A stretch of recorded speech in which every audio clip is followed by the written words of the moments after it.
who are you taking? Who are you? Who do you think? Not who do you think would you could take, but who do you think will be the perfect match for you in terms of draw, in terms of, I mean, how you see the tail of the tape going? Who do you think will be the best matchup possible? Oh, that's a good question. Well, I mean, I'm 5'8", right? I'm not a tall Hmm. guy, so I need someone who's not over 6 feet for sure. Um, but I don't know who'd be a good shoot shooter around. I don't know. I'm trying to think. Maybe Boomer NA. You know him? Yeah, He'd be a good oh person to boy, fight. former I'd fight former Boomer. guest here. You guys are Boomer and Nay. Is this an I don't know official? why the first one came to mind, but yeah, why not? You're telling me right now, Dave, one-on-one boxing match, Madison Square Garden. You're taking Boomer. I like it. All right.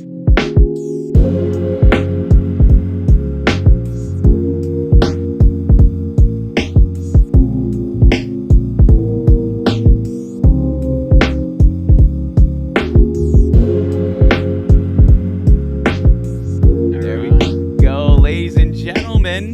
Krtzyy, how you doing? Great, man. How are you doing? I'm doing very well, my man. I'm doing very well. I'm glad that you're joining us here this evening. Do you mind if I switch it up and call you Dave? Is that okay? Yeah, no, Thanks. I Oh prefer my Dave. gosh. We're chatting, yeah. Thank you so much. All right, you made this you made the show 100 times easier now. But Dave, I appreciate you being here. I appreciate your time. What have you been up to today, Dave? What you been up to? It's been a pretty chill day for me. It's a very stormy day in Florida, so Oh just yeah. streamed this morning for like 3-4 hours and kind of hung out for the rest of the day. Okay, nice, solid day then. Solid day. It sounds. I love your background, by the way. I love the Oh, lights. thank you. It's such a vibe right now. It's soothing there, and green's one of my favorite colors. So it's Oh, a perfect, 10 perfect. points right there. I think this is gonna go smoothly then. That being said, I usually start off these shows the same way, and I tell the guests how we met and how we connected. And I believe it was through. I've seen you around on Twitter. I mean, I'm not even gonna lie. There's a reason why you're the first person I've ever gassed up on that post saying this person's a Twitter savant. This person's a genius on Twitter. One of the funniest accounts I've seen, and it was too much. And so I saw you on Twitter, and one of my mods actually tagged me on a post that mentioned that you were like, I want to collab with some people. I want to work with some people. And so, Oh yeah. we got connected to that. It was Miss Cassie was my mod that did that. I DM'd you, and the rest is history from there. Um, but there's an extra story, Dave, that I want to tell you before we even get started. Okay. Right after that DM where we agreed on the dates, I went on your YouTube channel. And to already start, I know we were like 3 weeks to a month out, but I wanted to start already looking into who you were and as a content creator and as a person, more importantly. And you shared a very special piece on YouTube about quitting your day job and streaming full time. And I love that. And I just wanted, before we even get to all the theatrics of the show, I wanted to thank you for that video. It meant the world to me, honestly. Like, I Oh, watching your appreciate that. journey was amazing, and it inspired me to figure this out, to lean into this a little bit more because it is scary. It's a tough Oh yeah. world, and for you to just take hold of that and throw caution to the wind and enjoy the journey, not just the results, but the whole process of it all, man. I respect you to the moon and back with that kind of shit. So I appreciate you being here, Dave. It's full circle to be able to sit here and talk to you about all of this, especially about your life here. So all that out of the way, first question is always, how long have you had your Twitch account in general? We're talking even before streaming. Well, it's been a long time. So with the current Twitch account I have, Hmm. probably I originally made it probably 2015, Okay. but I had an account before that I lost the password to where my first stream I did was 2013. Hmm. Oh Um, man, yeah, you yeah. remember the name of the first account? Yeah. I'm gonna refrain from saying it Of because course, the of VODs course. are still up on there. But I mean, I was 13. I mean, so it's not like it was a big deal. But It's not yeah, too no, the VODs are crazy. still up because back then VODs didn't get deleted; they were just permanent. Yeah. So I have like 4 streams on there. I go back and look at it sometimes because there'll be like VODs with like some of my old friends from when I was like Yeah. 13 years old. But It's a yeah, nice it's a trip down memory lane. That's nice. That's for nice. sure. Yeah. Tell me about the first stream. Tell me about that first time in 2013 when you went live. How did that feel? What was going through your head? I mean, God, it was a different time back then, but Mhm. I can barely remember the day as a whole. But I mean, Twitch was such like a baby platform, Yeah. and at the time, I'm pretty sure it was. I was a big fan of Captain Sparkles, Mhm. and he was like, for a while, him and Syndicate were like number one and number two on Twitch. Like Minecraft Uh-huh. back then was like the big deal. Dang. So I think I just got it to follow in the footsteps of him, and I just did it for fun. I don't think I had any viewers at Yeah. any point. That's awesome. Yeah. It was just me hanging out with the friends, yeah. It's cool that you were able to start off with that. You saw who you admired in those two content creators, and you're just like, I want to be a part of this. I think that mentality is where that passion and that love for even just going live and hang out with the homies is such a cool thing to have. Let's take a little step back though. What made you decide to even go live for the first time? Well, I've been just doing content in general, like, Hmm. since I was old enough to hold a camera. Like, Really? I have a YouTube channel. First video I ever uploaded was, like, 2009. Yeah. So, like, it's just kind of been I always did YouTube. Like, I had a bunch of Mhm. different YouTube channels growing up, and at Yeah. the time, I actually had a collab Minecraft channel Damn. with one of my Okay. best friends. We were like 12 when we started. And so when Twitch was a thing, I was like, oh, we got to Hmm. start live streaming because that's what all the big YouTubers do and it'll be fun. Hmm. So there wasn't a ton of thought that went into it besides like, let's just copy what the famous people are doing and Yeah. we'll get famous. If it works, it works, especially early on, it's Yeah. still untapped territory there. So then, in terms of content creation, we'll jump back into Twitch in a second, but in terms of content creation, you said you've been doing that since 2009. What is it Mhm. about the world of content creation in general? I'm not even just talking Twitch, I'm talking YouTube, all of it, that captured your eye and was like, I got to do this. I need to be a part of this world. I think there's two sides to it. I was very into like the creative aspect. Hmm. I did like photography on the side growing up and videography. I worked as a videographer, Nice. and all that. So I always just like kind of like the artistic side of it, but also I don't know. I think just watching YouTube, I was one of those kids that was just probably one of the first generation of kids that would like truly was raised on the internet. Hmm. And for me, like watching YouTube videos was kind of like my outlet. And Hmm. when I grow up on that kind of stuff, I idolize those people and want to pursue something like that. So I mean, growing up, it was never like I'm gonna make a job out of this. Like Hmm. most of the videos got barely any views, but it was just fun Yeah, and like an totally. outlet to express myself, I guess. I love that. I love that self-expression there. So then you mentioned, right, you went live in 2013, couple times. You lost the password. Tell us then, when did you create this new account? I believe you said 2015, if I'm not mistaken. That is my guess. I don't Okay, exactly know what it was created. Yeah. roughly 2015. Tell Uh me huh. about this. Was there intent making the second account in the sense of like you were gonna go live again? Were you gonna be a streamer once more? Partially. So I went live. I started streaming on this new account because I was at a Minecraft YouTube channel. It was like my fifth channel at this point. Hmm. And there's a big thing called because I've been doing Minecraft. That was like my thing even back Yeah. then.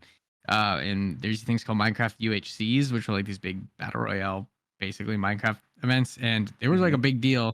And there's a ton of people I knew who would stream the games on Twitch. And if they got into like the top 5 of these games, like tons of people would watch.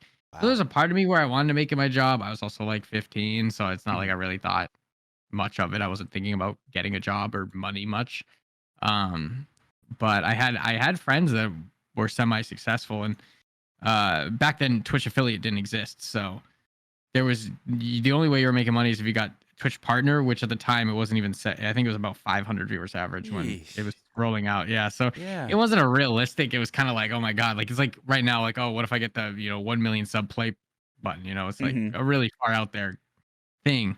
But it was just fun, and I was like a hardcore gamer back then, so Yeah. I just loved streaming and making it feel productive when I was gaming. Ah, that's awesome. Was it always Minecraft? Did you know that, all right, I'm going to really focus on my content being Minecraft related, whether it be playing competitively, or maybe it might be trying to, do hardcore worlds or whatever you'd like to do in that realm. Was it always Minecraft, or did you ever dip your toes into variety a little bit? As far as like making content, Hmm. it's been Minecraft since the get Hell go. yeah. Yeah. As we'll talk more into as this event goes on, I have been very deeply ingrained in like the earliest stages of the Minecraft community since the Hmm. start. And that's just kind of where I've been. Yeah. That's awesome. And I think there's pros and cons for both, because I hear a lot of people say, oh, it's tough to just play the same thing over and over and over. But at the same time, when you solidify yourself as this figure of like, yeah, I've been a part of this community for quite a while, and like there's ways to freshen up the content, freshen up what you're doing, then it's really, there's huge benefit to that. So I love that. I love that, Dave. Let me ask you this, all right? I'm not sure if you've ever watched a show before, Dave. I'm not very sure. But I have a segment here where I like to kind of find some middle ground with the guests. All right, I'm fairly new to Twitch. I would say I Okay. created this account in 2020, January of 2020, and so I haven't been able to see everybody and everything and be at every moment. But I'd like to. All right. So that being said, I'm on your page right now, and I have 3 clips. All right, I got 3 clips from your current page right here that Okay. I'm gonna play, and I just want you to tell me the backstory of them. All right, I just want to know what's going on, what are you doing, and maybe some follow-up questions to that. And I promise, all right, Dave, you gotta trust me on this. I promise, I got your back. The guest is always the number one. I would not. I'm not a bozo. All right, I got you. Okay. So this first one here, all right, I'm gonna switch over scenes. If you'd like to listen along, you can watch the stream and turn on the sound there. But this Okay. first one right here talks about spicy nugs. All right, it's about spicy nugs. Let's listen to the clip. It's only 1 minute long, and I'll have you explain the backstory of it, as well as maybe you want to tell us the future story, or what's going on after, behind the scenes, that people aren't aware of after you have such a spicy nug here. Let's give it a listen. Okay. 1 minute.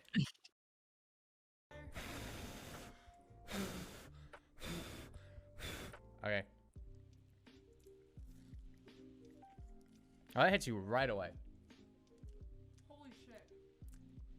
That hits you right away. Oh no. I'm gonna go downstairs. Oh, okay. Holy Are you shit. okay? Yeah, I'm good.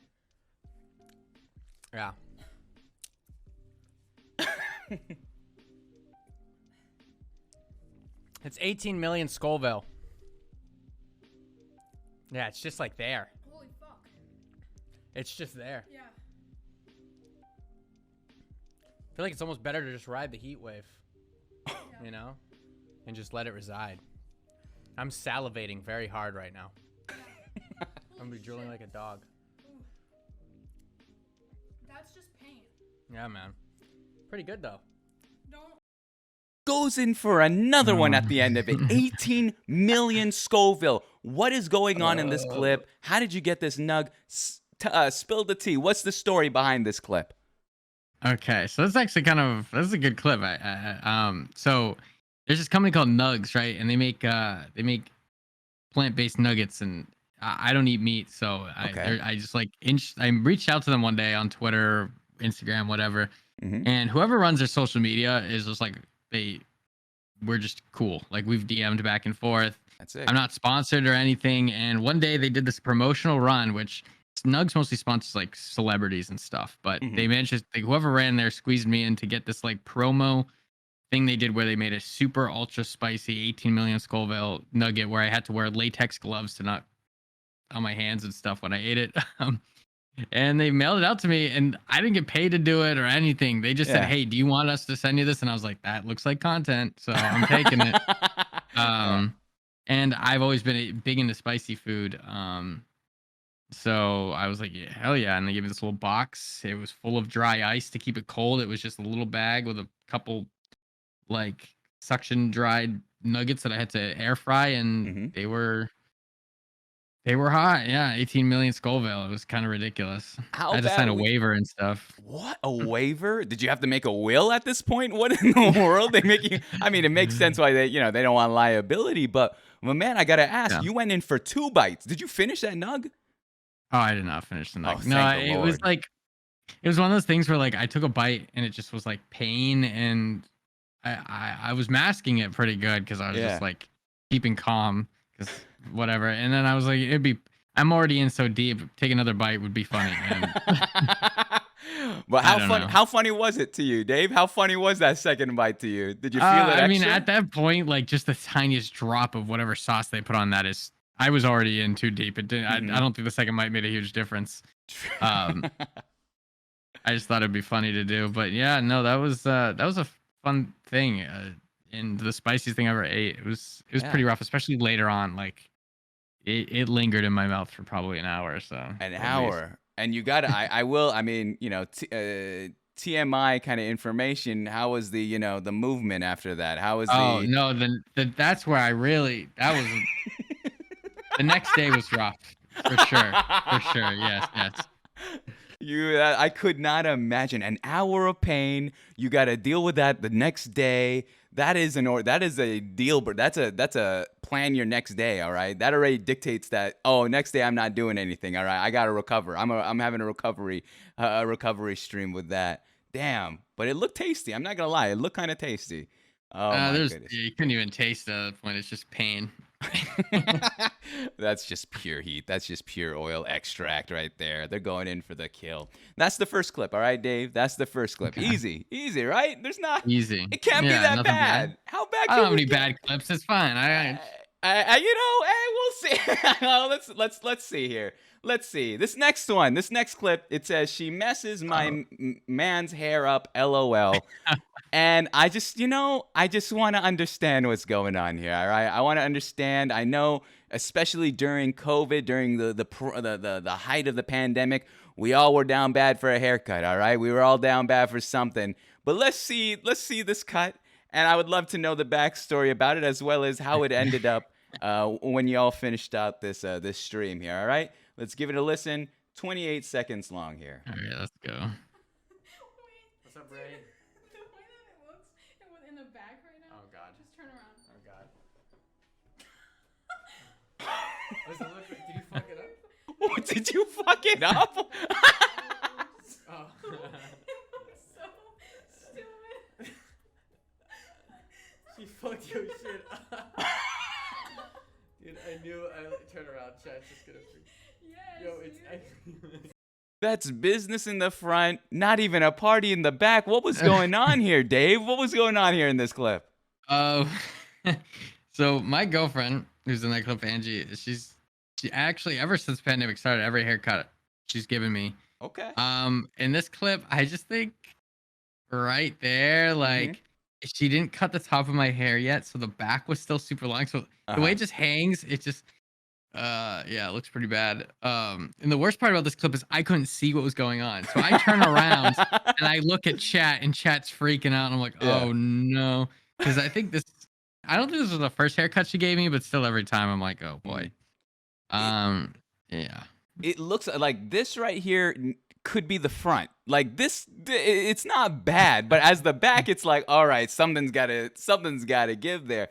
And especially, when you're seeing your community react the way you did, what was the first thing that was going through your head? Did you believe the community, or did you think they were trolling you?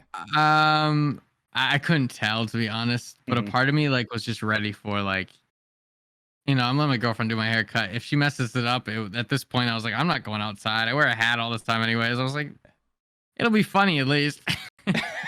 So it turned out okay. I think it was Not just bad. then we just didn't cut the top yet, and now when I get my haircut, it's the front is always longer and then the back, so it doesn't dangle down and look like I have a backwards Lord Farquaad haircut. Okay, yeah, it's true. Oh wow, what a reference! I that name you brought back a whole other memory, a whole generation with that one. But so you're telling me now your girlfriend, she does all your haircuts now. Would you say better than ones before? On par? What are we talking? Has there been adaptations to this cut? This what we're dealing with here? Yeah, I mean, definitely all my haircuts are done pretty makeshift. Sometimes I'll just Okay. look in the mirror and be like, this side's too long, and I'll just cut it. Yeah, no, definitely gotten better from the start. She used to be really scared to use the razor, and Yeah. when I don't know, but no, it definitely got better. She gave me a haircut on Actually, no, we didn't do it on stream last time. She gave me a haircut like a week or 2 ago, Uh-huh. and it came out good. So I need to see this live now. I want to see the before and after of what we're working with haircut wise. Damn. I do mostly like trims now, so I don't really Yeah. do like big haircuts. My hair's Okay. still like the same length. No, Yeah. I haven't committed to cutting my hair short yet. It's still pretty long. Like I got it cut like a week ago, and it's still Oh yeah, it's you're still right. long. Yeah, it's pretty long. No, we'll Yeah. see. We'll see. All right, just a little trim there. Nothing too bad. All right, so that's the second clip. All right, second clip. We got one more clip. You're home free. This one here, it looks like Dave's created his own cuisine. All right, we're gonna listen in on this cuisine. It's I called. don't remember this one. So It's called Mr. Streamer Makes Double Burger. All right, let's see what a double burger composes of. It's 55 seconds long. Let's give it a listen here. Some crazy shit. All right, I'm gonna just like move that out of the way. Yuck, yuck. Luckily, I have napkins. I'm on the edge of my seat. Me too. Chat. This is some American science right here. So, okay, I take the remember this top now. off. We have to lose all the lettuce and tomatoes and onions, which is sad and unfortunate. And then we take the two bottoms. So literally we're just gonna have a burger with ketchup, pickles, double pattied. Like this. What is that? Jesus Monstrosity. Boom. Boy. That's right. I'm a genius. Oh my goodness. All right. You're going to have to explain to me, where did this idea come from for you make a double pattied burger? You even took out all the toppings. What's going on here, Dave? Yeah, okay. So there is explanation for this. So to give a little backstory, for like 3.5 years now, I've been vegan completely, right? Yeah. And Burger King has a Beyond Burger. That's And when I ordered, and this was when my girlfriend was out of town, and I'm really bad at cooking, and I stream, so I'm too lazy to cook right now. right. Mm-hmm. So I ordered two Beyond, I forget, they're the Impossible Whoppers. That's right. Yeah. And I ordered them, and they put, even though I explicitly said no mayonnaise, they put mayonnaise on it, right? But the way the mayonnaise was on it is like, if I took off the top bun with the lettuce, Yeah. I had the rest of the burger that was safe, and I wasn't gonna waste good food. Fair play. First thing, I hate mayonnaise. Even before I stopped eating, dairy and stuff, mayonnaise was gross to me. So I wasn't even gonna just suck it up and deal with it because I hated mayonnaise. So I had to do a little bit of surgery, but then I was left with 2 half burgers. So I was like, boom, double burger. You got a hole. It's genius. Exactly. I did notice a lot of your tweets. You had 3 tweets over the course of a year that you had a lot of mayonnaise hate. What is it about mayonnaise that you just can't stand? I don't know what it is. It stems from a young age. I just think it's disgusting. And it's like weird egg paste, and it's overused. But Super. you mess with eggs? I do. So even though I'm vegan, my dad actually has pet chickens that lay eggs that I'll eat those eggs. So I do like eggs. Liking eggs, but not liking mayo. There's just so much going on here. There's a lot of layers to this story. All right, It's a little difference from having fresh eggs for breakfast versus having nasty mayonnaise all over your burger. Oh my Not goodness. the same. Okay, fair play. But tell me this though. You said you got this burger because your girlfriend was away. You didn't feel like cooking. I love cooking. I think cooking's one of my ways of relaxation. Tell me, what's your comfort meal? What's a meal that if you have the ingredients, you would make for yourself as just something to just cozy up with? Oh, so I'm like, I mean, I lived on my own for a little bit. Yeah. So I learned how to cook, but like I eat when it's just me cooking for me. I eat where I'm just like, is this edible and doesn't taste awful? Then I'm gonna eat it. But Yeah. there's been a couple times where I went and bought like a whole pizza crust, like the little just bag of pizza crust from Walmart, and made like a little pizza. So I'd say that like that's like as adventurous as I'm gonna get on my own for myself. What's the Sometimes toppings? toppings, I usually like some sort of, I mean, I use fake meat, but like a crumble, and then like maybe I like olives a lot. I like banana peppers. I usually try to load it up, regular peppers, maybe even onions, sauteed onions, everything. Hell yeah. Yeah. Okay. Like the Okay. loaded pizzas and Ah. tons of toppings. That's nice. That's nice. All right. We got Chef Dave in the cut here. I like it. I like it. I respect it. But again, this Impossible, all right? A double Impossible burger, all right? Burger King coined it here. Don't take the idea. It's only here, all right? That's a Dave special. You got to give him royalties for that. Yeah, for sure. But that's the three clips, all right? That's it. That's everything clip related. However, what you need to know, Dave, all right? As much as I love Twitch, and I truly do. This place is home now. I also love Twitter. All right. I'm a sucker for Twitter. I'm a sucker for good tweets. I don't care for Instagram. I don't care for Snapchat. I love to know what someone's thinking. I want to see what someone's writing. And so for you, I've chosen 3 of your tweets that I'd like to talk to you about. All right. Just 3 tweets. Just 3. Okay. Why are you looking at me like I'm crazy, Dave? Why are you looking at me like I'm crazy? My Twitter is something else. So I'm excited to see what tweets you pulled. Your Twitter, honestly, it was by far, I've done this 88 times. All right. Yours was the hardest to choose just 3 tweets, all right? Because we could have talked about Mayo you literally, through different seasons of your life, talked about how much you hated Mayo. So that already was like, okay, I can't get on this, all right? I got to choose something more unique. But there are 3 tweets that popped up to me that were just like, I got to talk to him about this, man. This is too good. This first one resonates me with a lot. Resonates with me a lot. I talked to my mom today about streaming. All right, I've been telling her more and more how much I want to take this forward and take it for the long run.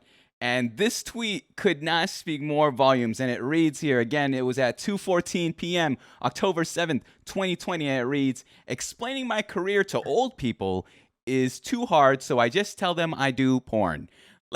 Let's break this one down. What inspired you with this tweet, Dave? What inspired this tweet? So just to clear, I've actually never told an old person I do porn, right? But the conversation originally spurred when I went to see my dad, and my dad has a house in the middle of nowhere, like southern, like Florida, right? Like where it's like nowhere, right? And he invited his neighbors over, and then some of his relatives that are also like, think like stereotypical Southern, like accent and all, and old as well. And they don't even understand the internet yet. They don't even get that. Explaining that I stream video games for a living, I don't know what. One of them came up to me and was like, "So you do commercials?" I'm like, "Nah, yeah, I do commercials." Like I just agreed. I'm like, I'm not even gonna try to explain. Yeah. This person doesn't even understand the basis to Instagram, and they're just getting the hang of Facebook. Like, no way. I'm gonna try to explain it. So, I think right after that, I drafted that tweet and put it in my drafts and saved it for a rainy day. Good. So good. It's so good. And I'm glad you do that. Honestly, I wanted to tag you as like Twitter comedian because the way I know based off all the tweets I've read today alone, I knew for a fact you've had to draft these up. You're not someone, a lot of people think that they just pull out their phone and let me try to be funny on the fly. But I'm like, there are moments in your life that inspire you. And I think that story alone tells us that you were inspired through this conversation for your dad being like, yo, I can't. All right. They don't understand what's going on here. Let's just tell them it's porn and get it over with. It's just easier. Of course, that conversation never actually happening, but the punchline is so good, man. That's too fresh. Clearly someone over here is trying to give you an OF shout out. Let's move on with the the next tweet here, all right? The next tweet, I love comedy. Like I said, I love stand-up comedy. It's my heart. It's something that I've studied in college. It was something that I broke down. I've watched all types of comedians here. And this one was created August 10th, 2020 at 12:40 p.m. And it just says banana pudding. All right? And so let's play out this little this set of yours. It's 24 seconds long. And I just want to know the thought process of making this tweet, as well as the production value. You clearly put a little bit of extra time on this one. It's not just text; it's a performance. So let's listen to this one night only stand-up set from Dave. All right. All right. Hello, everybody. Hi.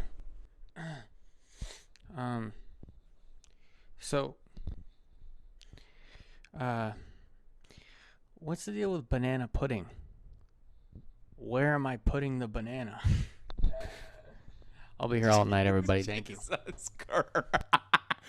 I'm waiting for the Seinfeld lick. Bow, ba-dow, bow, bow, bow, bow, bow, ba-dow, bow. What the hell was this, Dave? What the hell Oh was my going on god. here?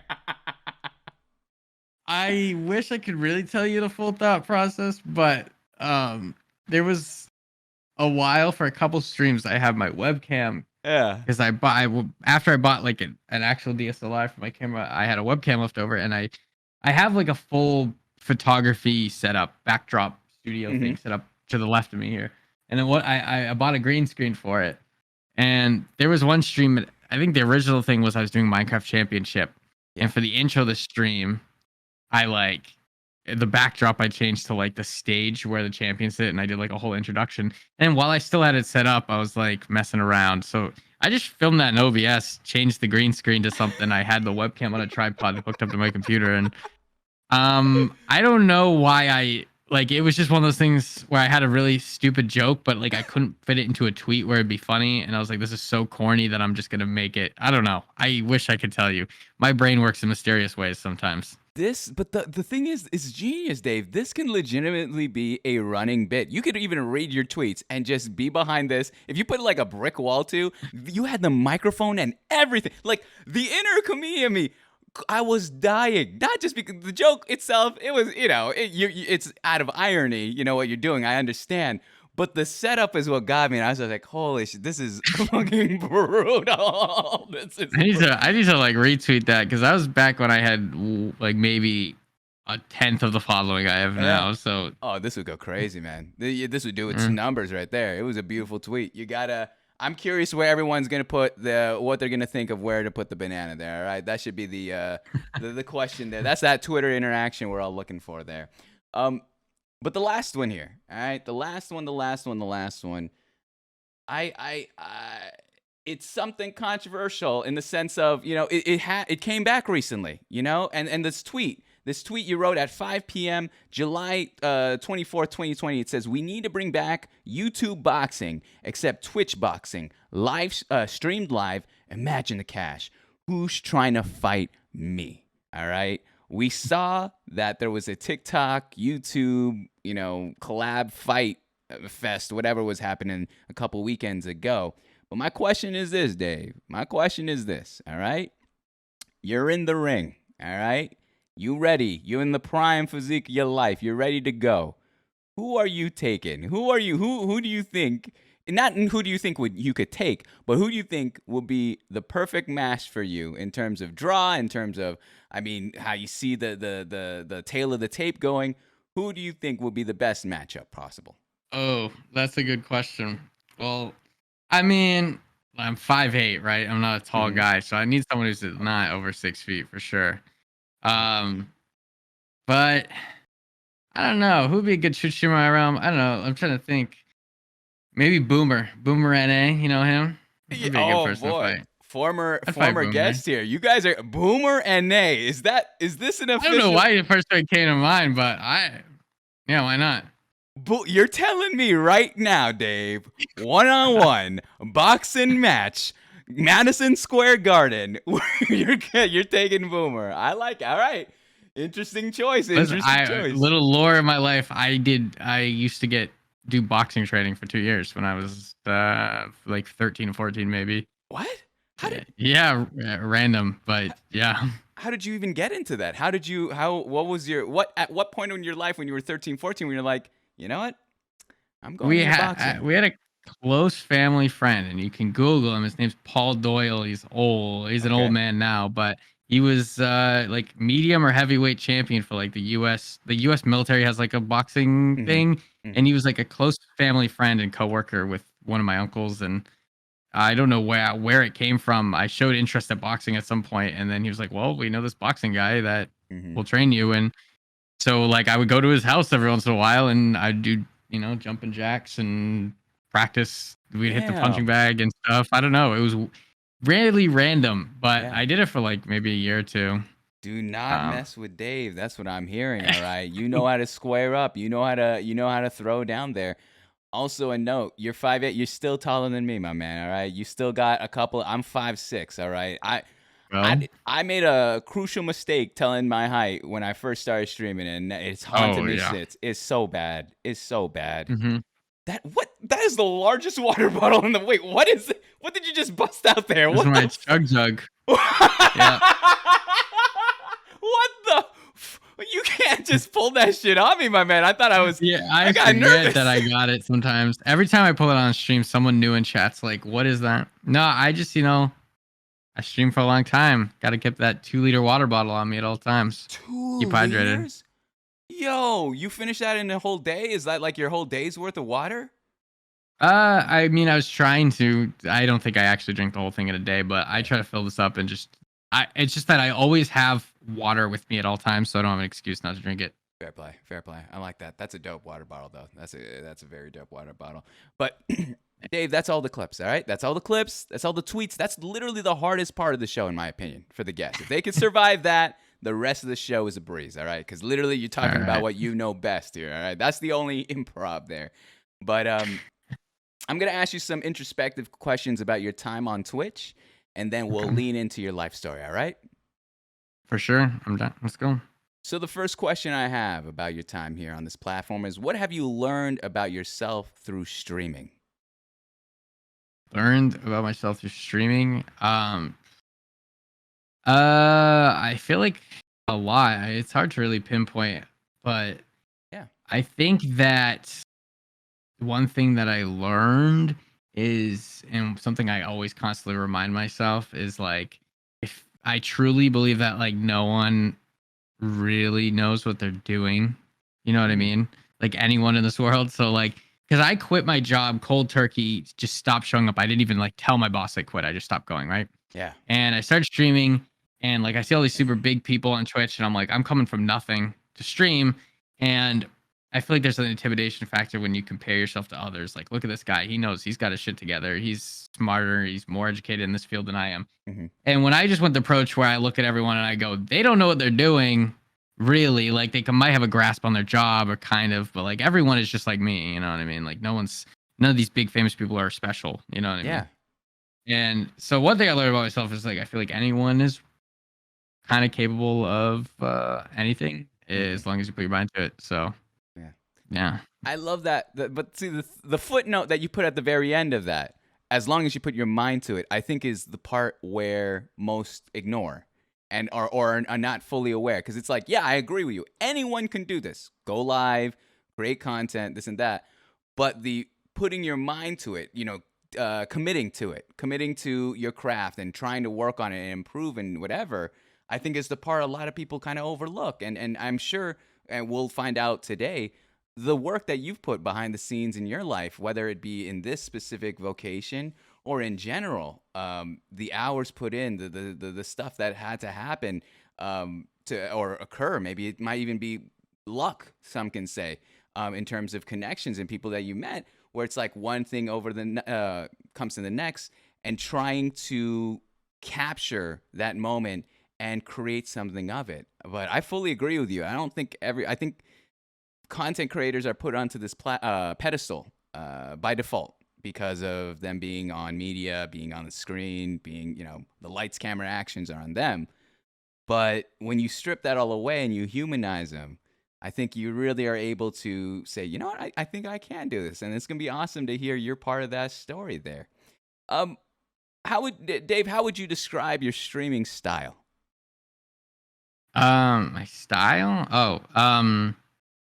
My streams are super laid back and chill, but a little bit more like, at least compared to other people in my niche, like Minecraft and stuff, my streams are definitely more mature than I feel like most streams. I talk a lot of serious topics sometimes, not all the time, but I'm a very political person, and I'm very like engaged in social, political, cultural phenomena and stuff. So I talk about that stuff a lot, but very chill, very comforty. Not like I'm not loud and screaming like some streamers, which is totally fine. That's their whole thing, but just not what I do. How are you able to, kind of walk the line on such taboo topics? I know a lot of people on Twitch blatantly avoid politics unless they're, the Hassans of the world, because they see how polarizing that discussion can be. How are you able to facilitate that discussion within your community, within your stream, in a way that is more maybe engaging? Maybe it's something that you feel comfortable doing. It's a good question. I think it's just something that I am personally very passionate about, and it's almost hard for me to not spiral out of conversation and start talking about these types of things. Yeah. Um, I do a lot of personal research, and I'm very engaged with everything going on, and I know what lines not to cross. And Hmm. I mean, I'll talk about religion, I'll talk about politics, like everything, but I think I approach things. I like to think I approach things from a respectful manner, and like I don't talk about topics that I'm not educated in, and I'm uncomfortable talking about things that I am not fully confident Yeah. in being, like I don't want to feed my audience false information. But anytime I talk about it, I also try to always perpetuate like, hey, I'm not like a source of information. Don't Hmm. take my opinions as anything. Like, please do your own research. I always say that. And I think I don't know. I just think I've educated myself enough on the topics I do talk about to be ready for any criticism that I get. That I'm willing to, you know, die on that hill. You could say of anything that Yeah. I actually try to argue about. You know. Hmm. I think that's really cool, though. I think that's it helps you stand out in the sense of like you are passionate about something, and so you're not gonna stray away from that topic. And again, like you said, you're educated. You stay on top of it, and uh, it's. Do you ever feel like do you ever get backlash from that kind of discussion on your streams? No, because I do really think like the Minecraft demographic, which is the majority of my audience, is Hmm. they have they're very progressive type Hmm. people that I the only people where I'm gonna like strike a nerve with usually is people that probably wouldn't even consume my content anyways, Hmm. or really like I don't really got any backlash. I do tiptoe. Like even though I talk about things very passionately, I do make Yeah. sure that I'm not, speaking on something that I shouldn't have. And I don't know. I've just been lucky so far. I'm surely I will walk down that path or something I say might not sit well, but I'm ready for that day. That's. I mean, all power to you. Again, We all as long make as mistakes at some point, right? So that's true. That's true. Yeah. No, I feel that a lot. Let's talk about your community. Let's talk about the people that come time and time again to support you, watch you live, and as well as your content on YouTube. If I asked your community, Dave, who you are, and I had no idea prior, what do you think they would say to me? And don't worry, no ego answers. I won't think anything of it. But what do you think they would say of you? who of me? They would probably say I'm short. Uh, and I don't know. I'm just kind of a very chill, like very like I'm not super high energy, super Hmm. chill. Um, pro Minecrafter. Hmm. I don't Pro really know Minecraft. how else to describe me.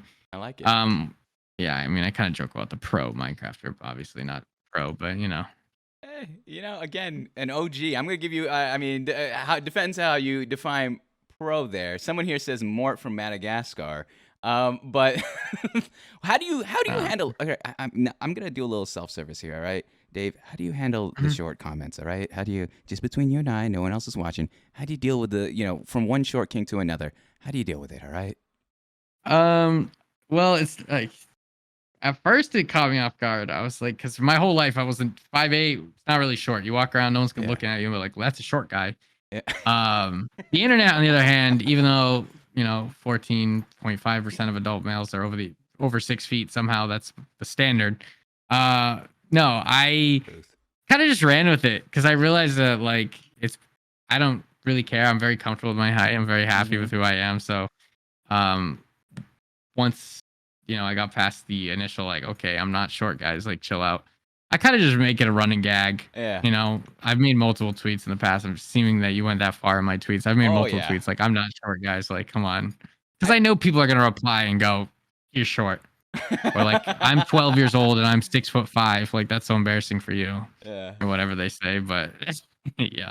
I saw you throw out those stats that you had mentioned there. You made a tweet with those stats, and I favorited that one. I liked it. I made sure, but I could not choose it because I knew The second I have that and it shows that I favored it, man, my own mods are gonna dog me after the show. You're like, of course, moms, you like that one. Of course it was. But you're right. A lot of people are sus, man. A lot of people aren't telling the truth. We got a lot of 5'11" king and queens here, man. But everyone just wants to round up and lie about their height because they want that 6'0". I don't know.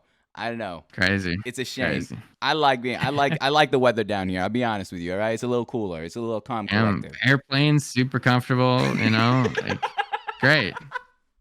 Yeah, the airplanes, the roller coasters, fit perfectly. It's fine. It works.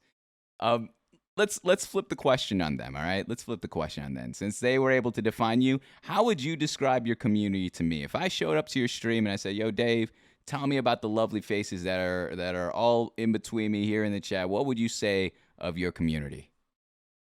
My community, I would say, is majority like they're probably like end of high school. Most of them like junior seniors in high school. Mhm. I do have a decent amount of people that are my age or older, but yeah, mostly young community. They're very they have to deal with me rambling about certain political things and whatnot all the time. So they're usually fairly engaged and educated and Mhm. um very very progressive, like LGBT audience. Yeah. They're great. Yeah, I love my community. That's awesome. They've seen me go through it all in the past 2 years. So Mhm.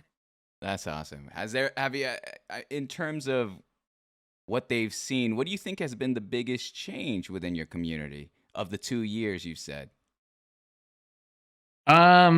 biggest change, man. So for the first year, because it's a very interesting time interview. This Friday is my 2 years on Wow, Twitch since I nice. started actually like the name krtzyy. I started getting back like I had my Twitch account for 5 years, but there was like a 3-year hiatus between, and then I changed my name, like start a whole new whatever. Um, the first year I was on the server, I don't know if you haven't been on Twitch that long, if you're familiar, it's called SMP Live. I don't know if you've ever heard of it. I have heard That of it. I had okay. yeah. It was a huge server, but I was like such a little guy on that server. Mhm. It's and I was on there just because I happened to know someone when I started streaming who was on it. Whatever, they got me in. Awesome. So my audience at the start and the change I made was a lot based on SMP Live and this other group called Lunch Club. That Mhm. was like a YouTube group because I was their videographer. Mhm. Through this whole first year on Twitch, I was probably like a 30 viewer Andy at most. And my audience was, I don't know, a lot of the OG members hung around, but it was like the audience of like SMP Live versus like, then it was a lot more edgier type community, even though I wasn't an edgier streamer. Mhm. And so a lot of those, like a lot of the old people kind of fell off once I started moving towards a different direction, at Yeah. least as far as my demographic. So that's probably the biggest change is when I went from being, hey, this guy is the videographer for Lunch Club to this guy is a streamer. Mhm. Took a while for me to transition out of that Yeah. label for myself. I bet. What was the can you pinpoint the moment where you were able to, say like, okay, I'm no longer this thing. I'm no longer considered the videographer. I am a streamer. I am a content creator here on this platform and beyond. The big moment was I've been a part of this event called Minecraft Championship. Yep. Probably heard of it.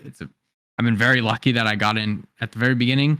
Mhm. But when I moved to this place here and I came back, like I had to miss an MCC and I come back and the event had like blown up because the one that I missed is when like Dream and all those guys joined and a much bigger deal. So I come back and then my first MCC back, I think I teamed with, I don't know, one of them I teamed with like half of the Dream team. It was like Sapnap, George Not Found, Errit, right? Sheesh. Yeah. And I got lucky. Shout out Scott who put me on their team. They're great guys, but it was like all of a sudden I was just thrown into this whole new audience and demographic. Mhm. And I started growing on Twitch. That's when around the time I got Twitch partner. And I felt like for the longest time I really relied on aiming at the demographic that Lunch Club and them tackled. And I love those guys. Don't get me Mhm. wrong. Mhm. But I was just kind of like their shadow. Like that was like my audience. And then now all of a sudden I became my own content creator and did my own thing, started doing very well in these MCCs, and people started recognizing me for that and growing an audience through that. And that was kind of where it was this last summer, I think, when all that went down. That's so cool. This is amazing. Like just hearing your journey. It's been, it's been a crazy. I'm gonna cut it to the past 2 years here. It's been such an insane 2 years for you. Like what a, from Yeah. one blessing to another, being able to like you said, who knew that you were gonna be put into that team? Who knew that MCC was gonna blow up? Who knew all this stuff would occur? And it just happened. These pieces fell perfectly, and then, like you said, you were able to kind of take in that moment and say, all right, I'm gonna forge this community that's different than the one I previously had, and it will be a growing or it will be a process in general, but for the greater good, for the longevity or the scalability of your channel and what you're creating. That's awesome, man. I'm proud of you. That's awesome.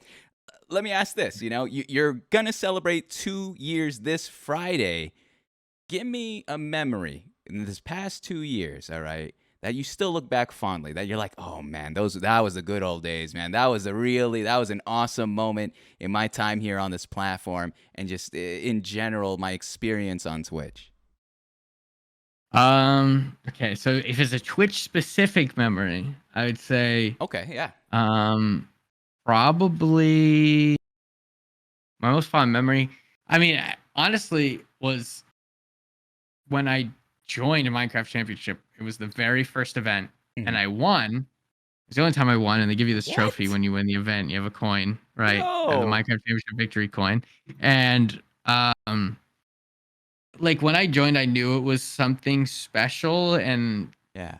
like why I always kind of stuck with it and went event after when I first joined, the event had like 100 followers on Twitter, and I won as a substitute player. I joined as a sub, and those are my most fun memories because the event is genuinely like some of the most fun Minecraft I've ever played. And like the Nox crew, who are like crazy coding team that put that event together, are just crazy. They're so good at what they do.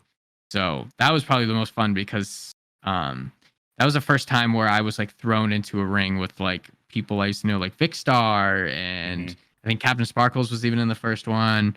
And all of a sudden, like all these people that I used to idolize as a kid and look at, and I'm like, oh my god, I'm playing against them, and then I win. It's crazy. It's crazy. Like the enthusiasm. It's insane. Like, I mean, if you see the clip when it happened, I was freaking out. But yeah. I mean, and that was less than a year into my Twitch journey. Holy So that was the moment. Like I wasn't even making that much money or anything. Like I was like barely being able to pay rent or anything at the time. But like that's when I was like, all right, I'm actually making progress. Like regardless of I'm actually seeing it in my bank account or anything, I'm making progress. And also I loved it. I was the happiest I've ever been in my life doing this stuff. So That's amazing. I love that so much. I gotta ask though. That position is so unique. I don't think I've ever heard someone go from literally, they're watching these people to joining them in this event and then winning on top of that. Tell me, Dave, how were you able to keep calm, cool, collective amongst all these people that you had at one point, was a fan and watch? I mean, you're still a fan, but were only a fan instead of a peer. How were you able to stay composed and then be like competitive and be like, yeah, I'm not gonna let you win this one, all right? I'm not Captain Sparkles. I love you. I grew up with you. You inspired me to do this, but I'm taking you down, all right? Yeah. I mean, at the time, I was really nervous, and I always tell myself like this might come from a position of being a little cocky. It's like I was like I can do so much better than I actually do. Until the most recent MCC, which is the 14th edition. I've always dealt with nerves in the event and found myself underperforming because of my nerves. I've always done pretty good, but like I'm like I could do better. But no, nerves isn't. So to answer your question, I really was just super nervous. But at the same time, at the event, then at the moment when I joined, was not very competitive at all, and I just played the game a lot, and I had nothing to lose and everything to gain from doing good in that event. And I had a really good team, and I was very lucky that the team I was put on was Michael McChill, Cara Corvus, and Burin, Mhm. and they were all on SMP Live with me. They were all cool. You probably know some of those guys, like Michael Yeah. Chill's in the Dream SMP now, which is crazy. So I had a really good group of really funny people that kind of keep me coming. Yeah, so it was a good team. That's probably That's the it. big reason why I was able to actually play without freaking out. I'll ask you one last question about that all, and we'll move on to the life story. All right, Dave. I'm gonna put Okay. you in a spot right here. I'm putting you a little bit on the spot. Okay. If you had to, because I believe it's teams of 4, correct? For these tournaments? For teams of 4, including yourself, I want you to create a dream team. I want you to create an all-star team that you know this is no shot you're taking us down. No shot. You're going you're getting your two-time MCC coin, all right? Tell me who are the 3 others joining you. This is pretty easy. Like, it's a team that would never happen because it's just too OP. It's too loaded. Yeah. So it'd have to be myself, Dream, Pizza Hut was the best MCC player, and Fruit Berries, 3 best right there. I just listed top 3 players that I would put myself on the team. Easy. And like I guarantee you we could all get laptops and play and we'd win. Like, wow, that is that's a little swagger to you right there. Laptops? Are you these guys are saying we can program your local Chromebooks, it'll be fine, and we'll still be able to perform to that level. Easy. I would love to see that. I would love to see you I 4. would too, honestly. I wouldn't mind if I got to be able to play on a team like that. Like, give me an old Toshiba laptop and I'll go crazy. Yeah, with the little button in the middle. Yeah, you can't be. That's Exactly. awesome. That's awesome. Yeah, no, I had no idea. That's the dream team. All right. I like it. Okay. Well, that being said, Dave, it's as easy as that. That's the first segment of the show. All right. It was a breeze. Do you have to use the restroom at all? Do you need to get any drink, anything? I could go pee. I Yeah. kind of have to pee. Go ahead. I have like 2 or 3 bathroom breaks created into the show. So go ahead, use the restroom. Perfect. I'll use it after you, but go on. All right, awesome. I'll be right back. Oh my goodness. Ladies and gentlemen, how we doing here tonight? How we doing here? Yo, Dave got a lot of history. I was unaware of how much history this man had. He's a homie. He's got a lot going on. Only 2 years too. What a crazy journey. Live talk chat. I know. I would love to see that kind of like, a little bit of a handicap there, a little bit of where they gotta up the game. Give them Wi-Fi from a bunker. We'll see how that goes. Moms, what up, Cass? Me and Toots taking notes for what? For what? What are you taking notes for, ladies and gentlemen? Thank you so much again for being here, hanging out, listening to Dave or let me make sure I say it. Kratzy's story. I don't know. Ask Toots. What? Moms, how are we, sir? I'm doing okay. Koala, I'm doing all right. I'm having a lot of fun here tonight. I'm learning a ton too, man. I need to stop saying phrases like back in my day. I never knew Minecraft can get this wild, can get this competitive, can get to this level. So seeing it, and hearing it to this level, to this degree with Dave and all those that are a part of that, it's insane. It's crazy to know how much. I was just telling them, Dave, how like Minecraft for me, man, it was the first game I really played on the PC. It was also the first game I ever made a YouTube video for. And like, so a little bit of my heart goes to the Minecraft community, I would say. But seeing how much it's changed from, I'm trying to remember when I first dabbled, 2012, 2013, to what it is now, I couldn't even imagine. Like, the child in me is just so jealous of this new world that you guys are like being founding members of. Like, it's crazy. It's insane. Yeah, no, I mean, I first played 2012. I had like one of those really shitty small like desktop office computers that I got. It was like one of those $300 Office Max computers. Yeah. And I could only run Minecraft Java like if I had it in like window mode at 720p with all the settings down. Yeah. And that was my first experience. Yeah. Yeah, no, the game's totally different now, but it's what keeps it alive, to be honest. If it stayed the same way it was in 2012, we'd be long dead. You liking the new long update? Gone. Yeah, I mean, the new update's only really half of the caves. I'm just kind of waiting for the big update where they actually change the caves and the mountains. They haven't actually implemented that yet. Do you know when that's dropping?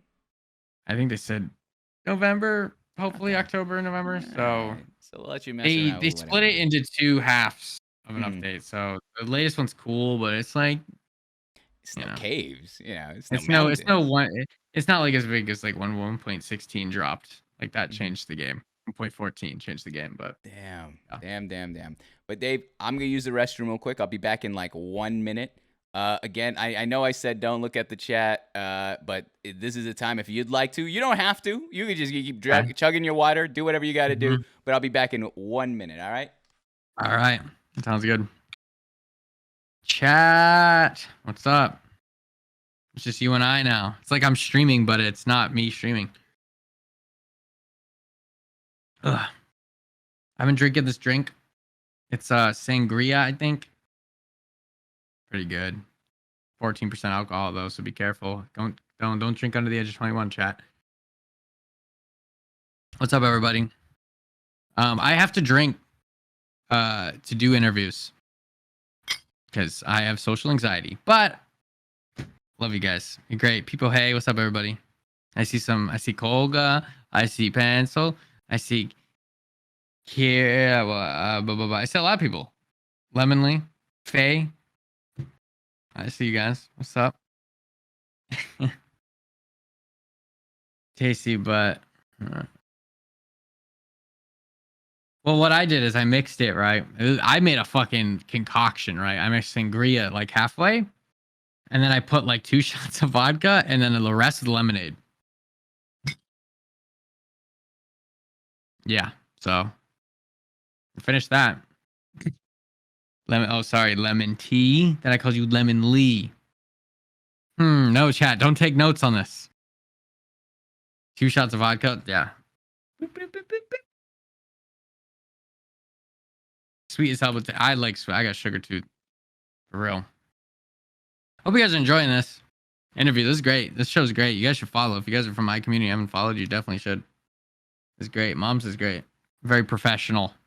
Show. The way they prepped me for the show is more professional than I've ever experienced. And I work for an org and do professional things and have meetings all the time. Mom's is great. I had Cool. totally forgot, Dave, that you had asked me. Were you? Did you? What are you drinking? I never even got into that. How many shots are we in, Dave? What are we Oh, having? What did you make? you were listening? You could hear me? The headphones are so loud. I could hear you from my restaurant. Oh, I'm only 10 oh. steps. I got a nice drink here. Well, it's gone, What but is it? it was sangria, which is like sparkling Oh, wine or something. yeah, yeah, And then I put like a shot or 2 of vodka. I don't know. I eyeballed it, and then lemonade. wait, time out. Okay, hold on. I gotta take a I'm step not back here. drunk or anything. No, You're I, asking. I don't. I've had other guests that have just like drank away, and I don't mind it at all. We could run the show regardless, but I love that drink. How did you come up with that concoction? Sangria, vodka, and lemonade? I'm gonna be honest. I opened my fridge and poured a bunch of stuff together. It was I always like because I go in phases where we'll buy like an alcohol haul, right? Yeah, A yeah, bunch of yeah. alcohol stuff. Hell We'll yeah. drink a decent amount for like 2 weeks, and then we won't touch alcohol for 2 weeks, and then Mhm. go back. So I had I had a gallon of lemonade. I had some vodka. I had the sangria, and I was just like, we're running near the end, so I just made a little something up. Yeah. Oh yeah, a little remix there. What's the go-to drink though? What's your go-to like? It seems like you go with cocktails though.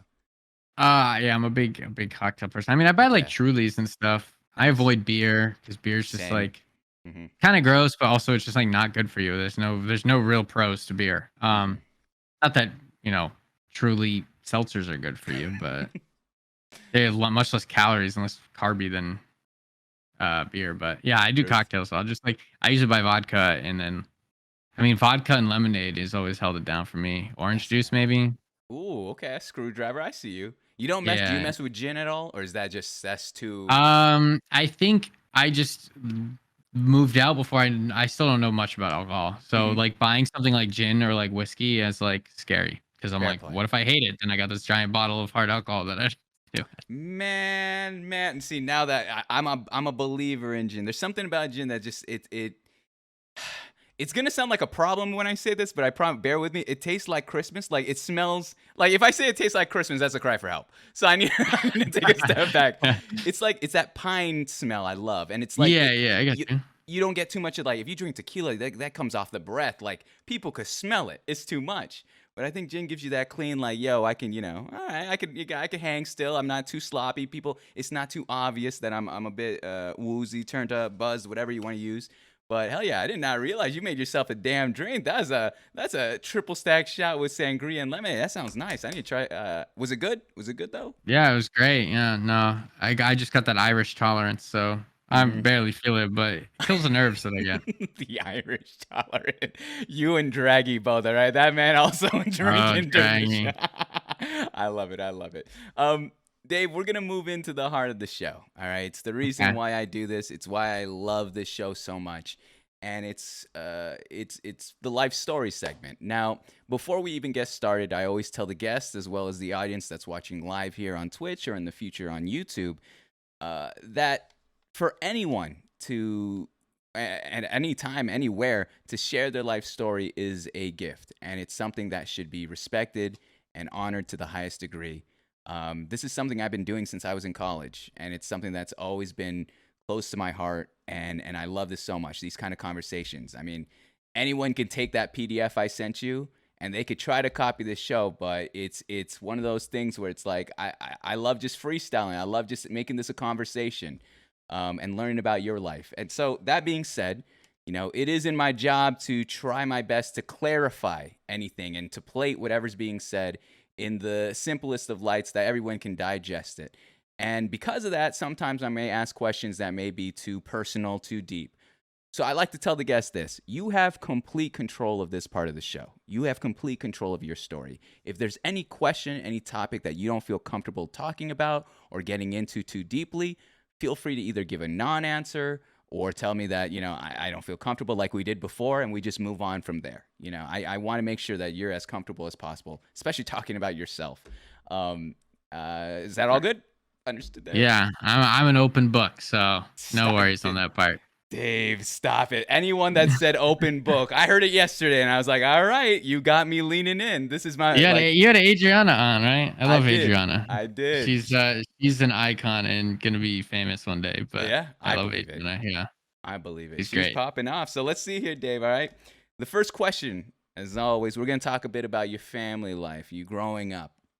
It's hard. I give that whole speech, and then the first question is always kind of the most doxing one. So I always say, I'm going to ask, where were you born and raised? And of course, you can give us a general region, city, state, whatever you'd like. But where were you born and raised, Yeah. Dave? So I was born in Boston, city of Boston, Nice. Massachusetts, Mhm. and I was a little all over the place. I lived in Massachusetts for like the first year of my life, so obviously I don't remember that.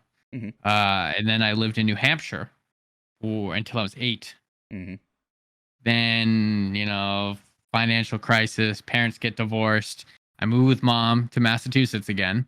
And then I live in this town. I can kind of dox myself because none of my family lives there anymore. And I live on the other side of the country now. Okay. But we lived in a town called Walpole, Massachusetts, a little suburb. Nice.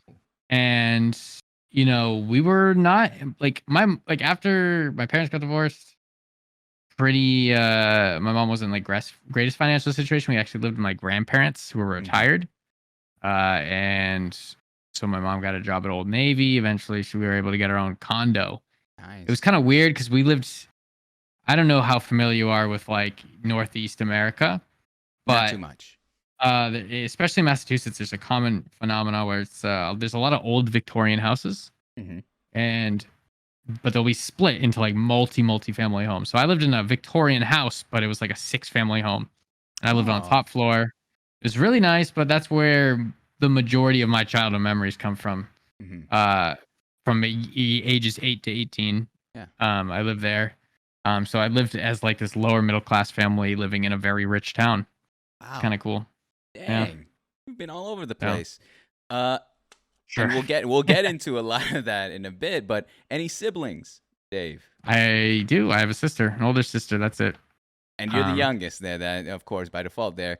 I Mhm. have a theory, Dave. I have a theory. I feel like the youngest always end up to be streamers or somewhere in content creation. I don't know what it is about us. I'm the youngest as well. I don't know what it is, but we tend to want a little bit of that spotlight. Have a little bit of that confidence that we could do this here. Tell me, how was the dynamic like with your older sister growing up? Um, it was actually a very interesting dynamic. My sister and I always got along, right? Mhm. We never were like best friends. We Mhm. would like just not talk to each other for a long time. But I think we both kind of we were cool with each other. We never really had problems. Yeah. I think we both didn't understand each other growing up, and Mm. but at the same time, we kind of bonded with the fact that we were both me and my sister had our series of like being very introverted. My sister was a Tumblr girl, Ah, nice. Yeah. like introvert Tumblr girl, whatever. And then I was like making Minecraft videos and showered once a week when I was 13, right? So um we were both very different, and Yeah. I think that's why we were close. Like I could tell my sister anything, like any secret I had, I could tell my sister to this Mm. day. Yeah. Tell me then, because you use a phrase there when describing your relationship, where it's like we both didn't understand each other. What do you mean by that? Like, I'm curious, like, because that's fascinating. You guys are surrounded with each other, for X amount of hours. You may be in different areas of the household, but you're still in the same proximity. What was the difficulty in understanding one another? Um, I think is that both my sister and I went through a lot of phases, and like I don't know. At the end of the day, I think I didn't even understand myself. Hmm. Not to get super deep or anything, but like I was very introverted, like especially my early years, like way more than I am now. I like especially middle school, high school, Yeah. and she was as well, but like just in a different form. And like her outlets of what she did was her interests were totally different than mine. There Hmm. was like an anime Tumblr girl that loved that stuff, and I never understood anything that she liked. And then I was like, I made Minecraft YouTube videos and Hmm. like watched SpongeBob. So um, Could you we were define? oh, continue. No, no, I'm sorry. You were pretty what? Oh, so I was pretty like we were very similar, like looking back at it, but at the Mhm. time it seemed like we lived in totally different worlds. Oh, wow. Could you describe what a Tumblr girl is for those that don't understand? Maybe they weren't even alive for that point Uh, in the world of the internet. it's something I mean, I never totally got engaged with it, so I can't say I have like a really Sure. great explanation for it. But like Tumblr is this platform that's kind of I don't even know a good terminology to explain it, but it's it's just like this platform you can make your own page and you share a lot of stuff.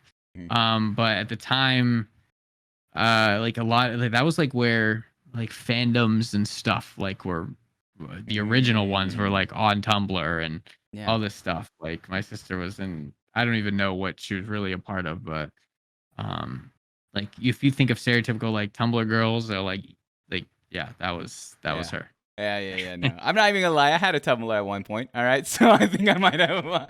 I think I understand that world a little bit, but then I've I. browsed it, but I just Yeah. it was something that I almost that like my sister liked it a lot, so I would never Yeah. use it. Ah, fair Just play. sibling rivalry type thing, you know? Yeah. Let them have their Tumblr. You're going to YouTube. All right. You saw where the Yeah, the I was leaves on are going. Twitter in 2013. I was on Twitter. Yo, what? I've been there. Yeah, Damn. I was. if you go to my profile, it says join. I don't know if it says it publicly, but It join actually does. January 2013. Yeah. Sheesh. Old frog there, an OG on Twitter. Damn, you've Oh seen all yeah. the changes. Tell me this. And by Yeah. the way, Dave, I know you mentioned you didn't want to get too deep. That's the whole point of the show. All right. Go as deep as you'd like. Okay. I'm gonna ask you one deep question when what you just said though. You mentioned you're like, I didn't know who I was, and of course, you're very young at the time and so you're still trying to figure that all out. What would you say uh, I guess what were factors or what were some things that influenced your identity of who you are?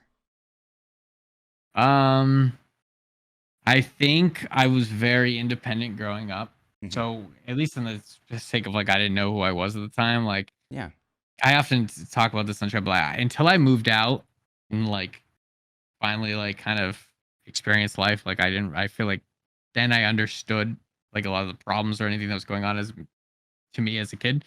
But what I've built my identity was truly that when I mean it was the internet. Like Hmm. I was very introverted and I had some sort of social anxiety problems as a kid. And I was on Twitter. I was making Minecraft videos. So I used to have an old alias that I had. I made Minecraft videos every single day. I did daily uploads. I have an old YouTube channel that has 1,000 some odd privated videos on there. Yeah. And I've been deeply ingrained in the community online and my best friends, my current girlfriend, everyone I met on the internet. And so that is what totally shaped who I am today, for sure. That's so cool. That's awesome. That's awesome. Yeah. Let's talk about your parents here. All right. Let's talk about your parents. What was your relationship like with your mom and dad growing up? Very lucky. I'm very good. My parents are both great. Mhm. They just have differences. So they got divorced when I was like 8. Mhm. Like my relationship is good. I live with my mom growing up. So Yeah. like my mom is like, I'm a mama's boy. Like I can't even Nice. talk too much about my mom. I'll cry. I love my mom. Aw. Not really, but yeah, no, my mom's the best person Mhm. on earth. And my dad is great too, but I didn't really grow up a lot around my dad. He was a military man. He was a Mhm. police officer, still a police officer to this day. But I never lived with my dad Yeah. post being 8 years old. And even when I lived with him, he was a cop, so he was working all day pretty much. Mhm. So I didn't see him a lot. But he was a good guy. He's still a good guy. I see my dad a lot more now because I moved to Florida. My dad lives here in Florida. Nice. Uh, but so I see him like, every few weeks, whatever. Nice. But yeah, my relationship is great with my parents and they're very supportive of what I do. And I'm very lucky for that. So That's so cool. That's so awesome. You know, this is going to be a bit of a touchy subject, but I think it's important to go talk for about because it. I think a lot of people in the United States deal with this. All right. I'm not here to ask about what happened with your parents. That's not anyone's business ever. That's your family business. But I am curious how you processed the split. You were 8 at the time, and then as you said, you were staying with your mom. What were some of the things that were running through your head? Do you remember having to process this at all? Did you feel the impact of, oh wow, I'm moving and now we're at a separate space now? Um, yeah, I was actually funny. I was talking to my mom about this on the phone the other day. I remember before the divorce and I remember after the divorce, but whatever happened, like they didn't have like a bad like breakup, but that is like it's shut out of my memory. I have Yeah. zero memory of moving, them getting divorced, them telling me it. Like it's just like there was a before and after. And I think a Mm, big part of it was my dad went to Iraq. He was part of mm, the whole Operation Iraqi Freedom, and he was gone. So like between like 6 and 8, my dad really wasn't around because after he came back from Iraq, since my dad was he worked for the Corps of Engineers in the mhm. military. He got personally called by like the White House to go and help with Dang. Hurricane Katrina. Yeah. Wow. So he went to Hurricane Katrina before it landed, and then it landed and it became 10 million times worse than they ever thought it would be. So he had to become a multi-month cleanup process.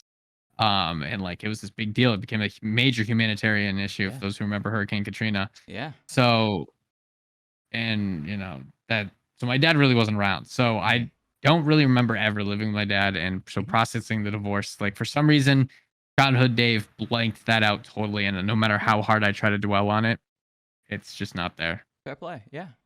Now, in terms of living with your mom, then, Dave, you mentioned you're gassing her. I'm mama's boy. Love my mom. Mhm. She's the best. I'm gonna cry if I talk about her. You got to tell us what are some of the qualities that your mom, you know, shows that you admire most. What are some of the things that she did to you during those times that you're like, damn, that's my mom right there. That's my mom. That's fam.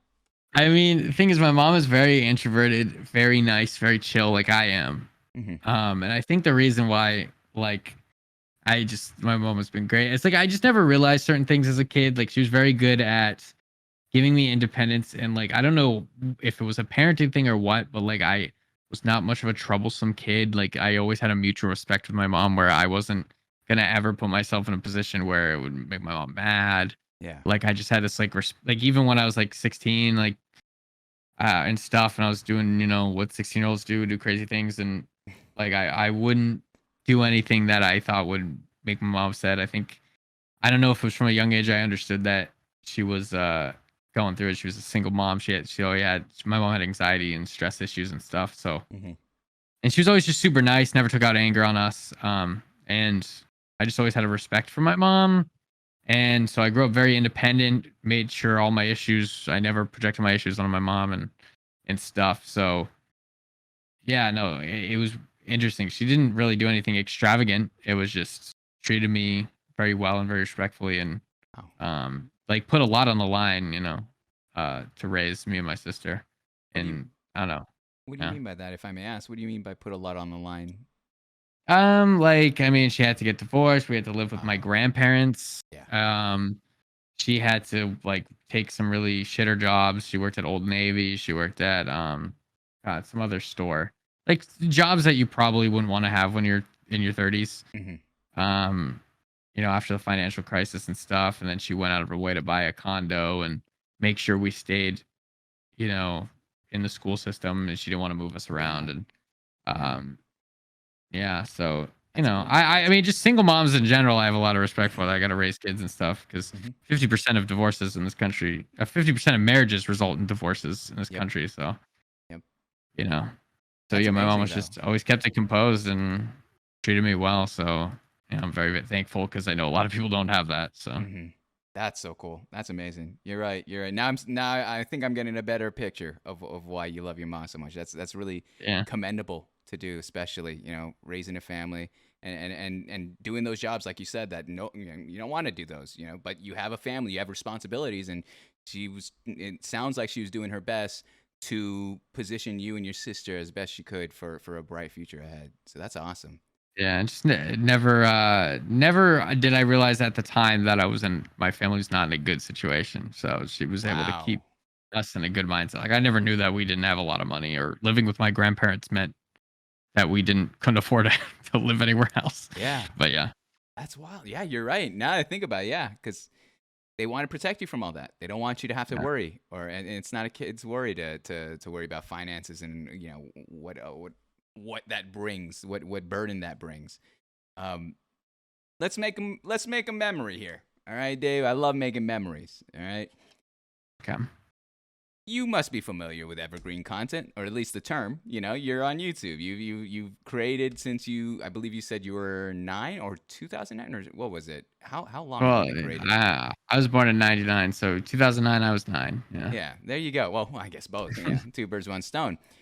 Well, let me ask this question, right, Dave? Because the beauty of these shows is that at any time you can come back, visit it, and recenter yourself. Maybe you forgot something. Maybe there's something that you want to revisit in terms of what you said, in terms of how you were feeling, in terms of the sensations that were going through your head when this question was first arose. But the question being, Dave, what's something you would like to tell your parents? Something that they should never forget about you and your relationship with them. Something I would want to tell my parents. Yeah. Um, I'd say was this on the prompt? I don't remember this. There's no prompter in Okay. this section. No It's prompt. freestyle. Yeah, true. Okay. God, I was like, I would have prepared for this one. I think I'd tell my parents. I feel like there's not much that I would tell my parents that I haven't already told them. Okay. I feel like one thing I always like to let my mom know is that they shouldn't ever worry about me Yeah. because even though I'm doing really, out there things like dropping out of college and quitting my job, um, that I ultimately will figure it out and know what I'm doing. Mhm. Gotta just trust the process. There you go. There you go. Always trust the process. Dave knows what he's up to, all right? It's not just well, it almost contradicts what you said at the beginning where it's like, we all don't know what's going on here. But trust the process Yeah, nonetheless. it goes hand in hand, like we all don't know what we're doing, Yeah. but like also I think if you put enough time and energy into something, Mhm. you can figure it out. Yeah. Yeah. I love that. I love that a lot. And I think that, from what I'm seeing, man, that it's so cool, especially hearing the story between your parents and your mom working those jobs, doing what she had to do to provide, and then seeing where you are right now. I mean, we just talked about your Twitch career, I guess you could use that phrase, and seeing how where you are right now. That's such an awesome, I guess I don't know. It's like lore, I guess, of who you Yeah. are and what built you to who you are today. Um, let's talk a little bit about you before we move on to the next section. All right, I want to know what little Dave was up to. I know you mentioned YouTube. Let me ask this: your sister was on Tumblr. What brought you to YouTube, and then ultimately being a early creator back in the day? Um, I'm trying to think of like when me watching YouTube originated. I was watching YouTube. God, if I started making videos in 2009, I was probably watching like very early days of like 2007 and stuff, like Yeah. first few years of YouTube. Um, I got into a lot of gaming videos. I used to watch Nanners. I used to watch Captain Sparkles. I used to watch a lot of those Wow. guys. Sea Um, Nanners. Yeah, yeah. yeah, I have a Nanners autograph. I met him in real life. Fun fact. What? Yeah. What the? Oh, no Uh, shot. That yeah. is. So, um, yeah. Before I get into that, I'll Mhm. continue with this question though. Please. Yeah, I got into it just because I just always was an interest in YouTube, and Mhm. I think, as like online media became more of a thing, and I eventually got my own computer at some point. Mhm. Like I think I got my first computer. I was like, I don't know, maybe 12 when I had my own, but like I got to borrow my grandfather's when I lived with him when I was like 10, and that's when I started wanting to make videos. And I just loved it. I just love gaming videos. It was like a whole new world. It's like YouTube and people talking to you, and it's like almost a way, I don't know. It was just different than TV. TV was always cartoons and produced TV shows. Then Mhm. you watch YouTube, you watch someone like CNRs, especially back in the day, like all the videos people made were like commentaries. Mhm. And it was like, oh, you're just listening to someone talk. Like this is like a totally different experience. And I love that. And it was like a really good outlet for me. And I was like, I want to do this. And I got a flip camcorder. I don't know if anyone knows what those are Yeah. anymore. Oh, talking to the I master had here. I it. got you on that. All Yeah. right. It was 720p, 30 FPS, little block camcorder. Mhm. And I think my earliest videos I made with my neighbor, and like my earliest YouTube videos were made in my grandparents' house when I lived with them.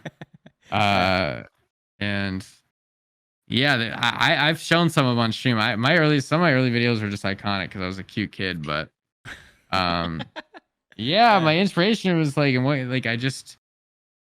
I don't know. I think the internet was so cool to me, especially at that young age, and I wanted to be a part of it. So you said earlier on that content creation was a form of expression. You're trying to express yourself. What were you trying to express at that time when you wanted to be a part of it? I mean, probably at the time I used to think I was funny. I wanted to be funny. Yeah, Um, yeah, yeah. I liked funny content as a kid, and I was like, I don't know. I don't really think a lot of it came from the lens of like I thought other people were gonna really watch my videos. Mhm. It was just more of it was like a thing I wanted to do. I just like I liked watching my own videos back.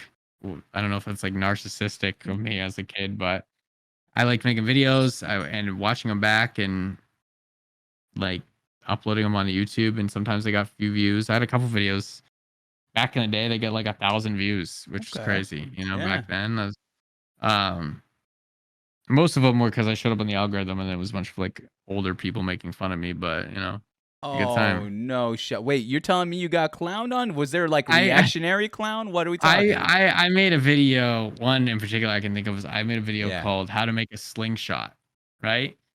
And the thing is, in the video, I didn't actually make a slingshot. I just like showed that you could I was like, must have been 10. And Okay. I showed how that you could put a rubber band between your fingers and shoot things. Mhm. And I made a whole tutorial on how to do that. And people were like, I wanted to see how to make a slingshot. I didn't want to see Yeah. this garbage, whatever you're doing.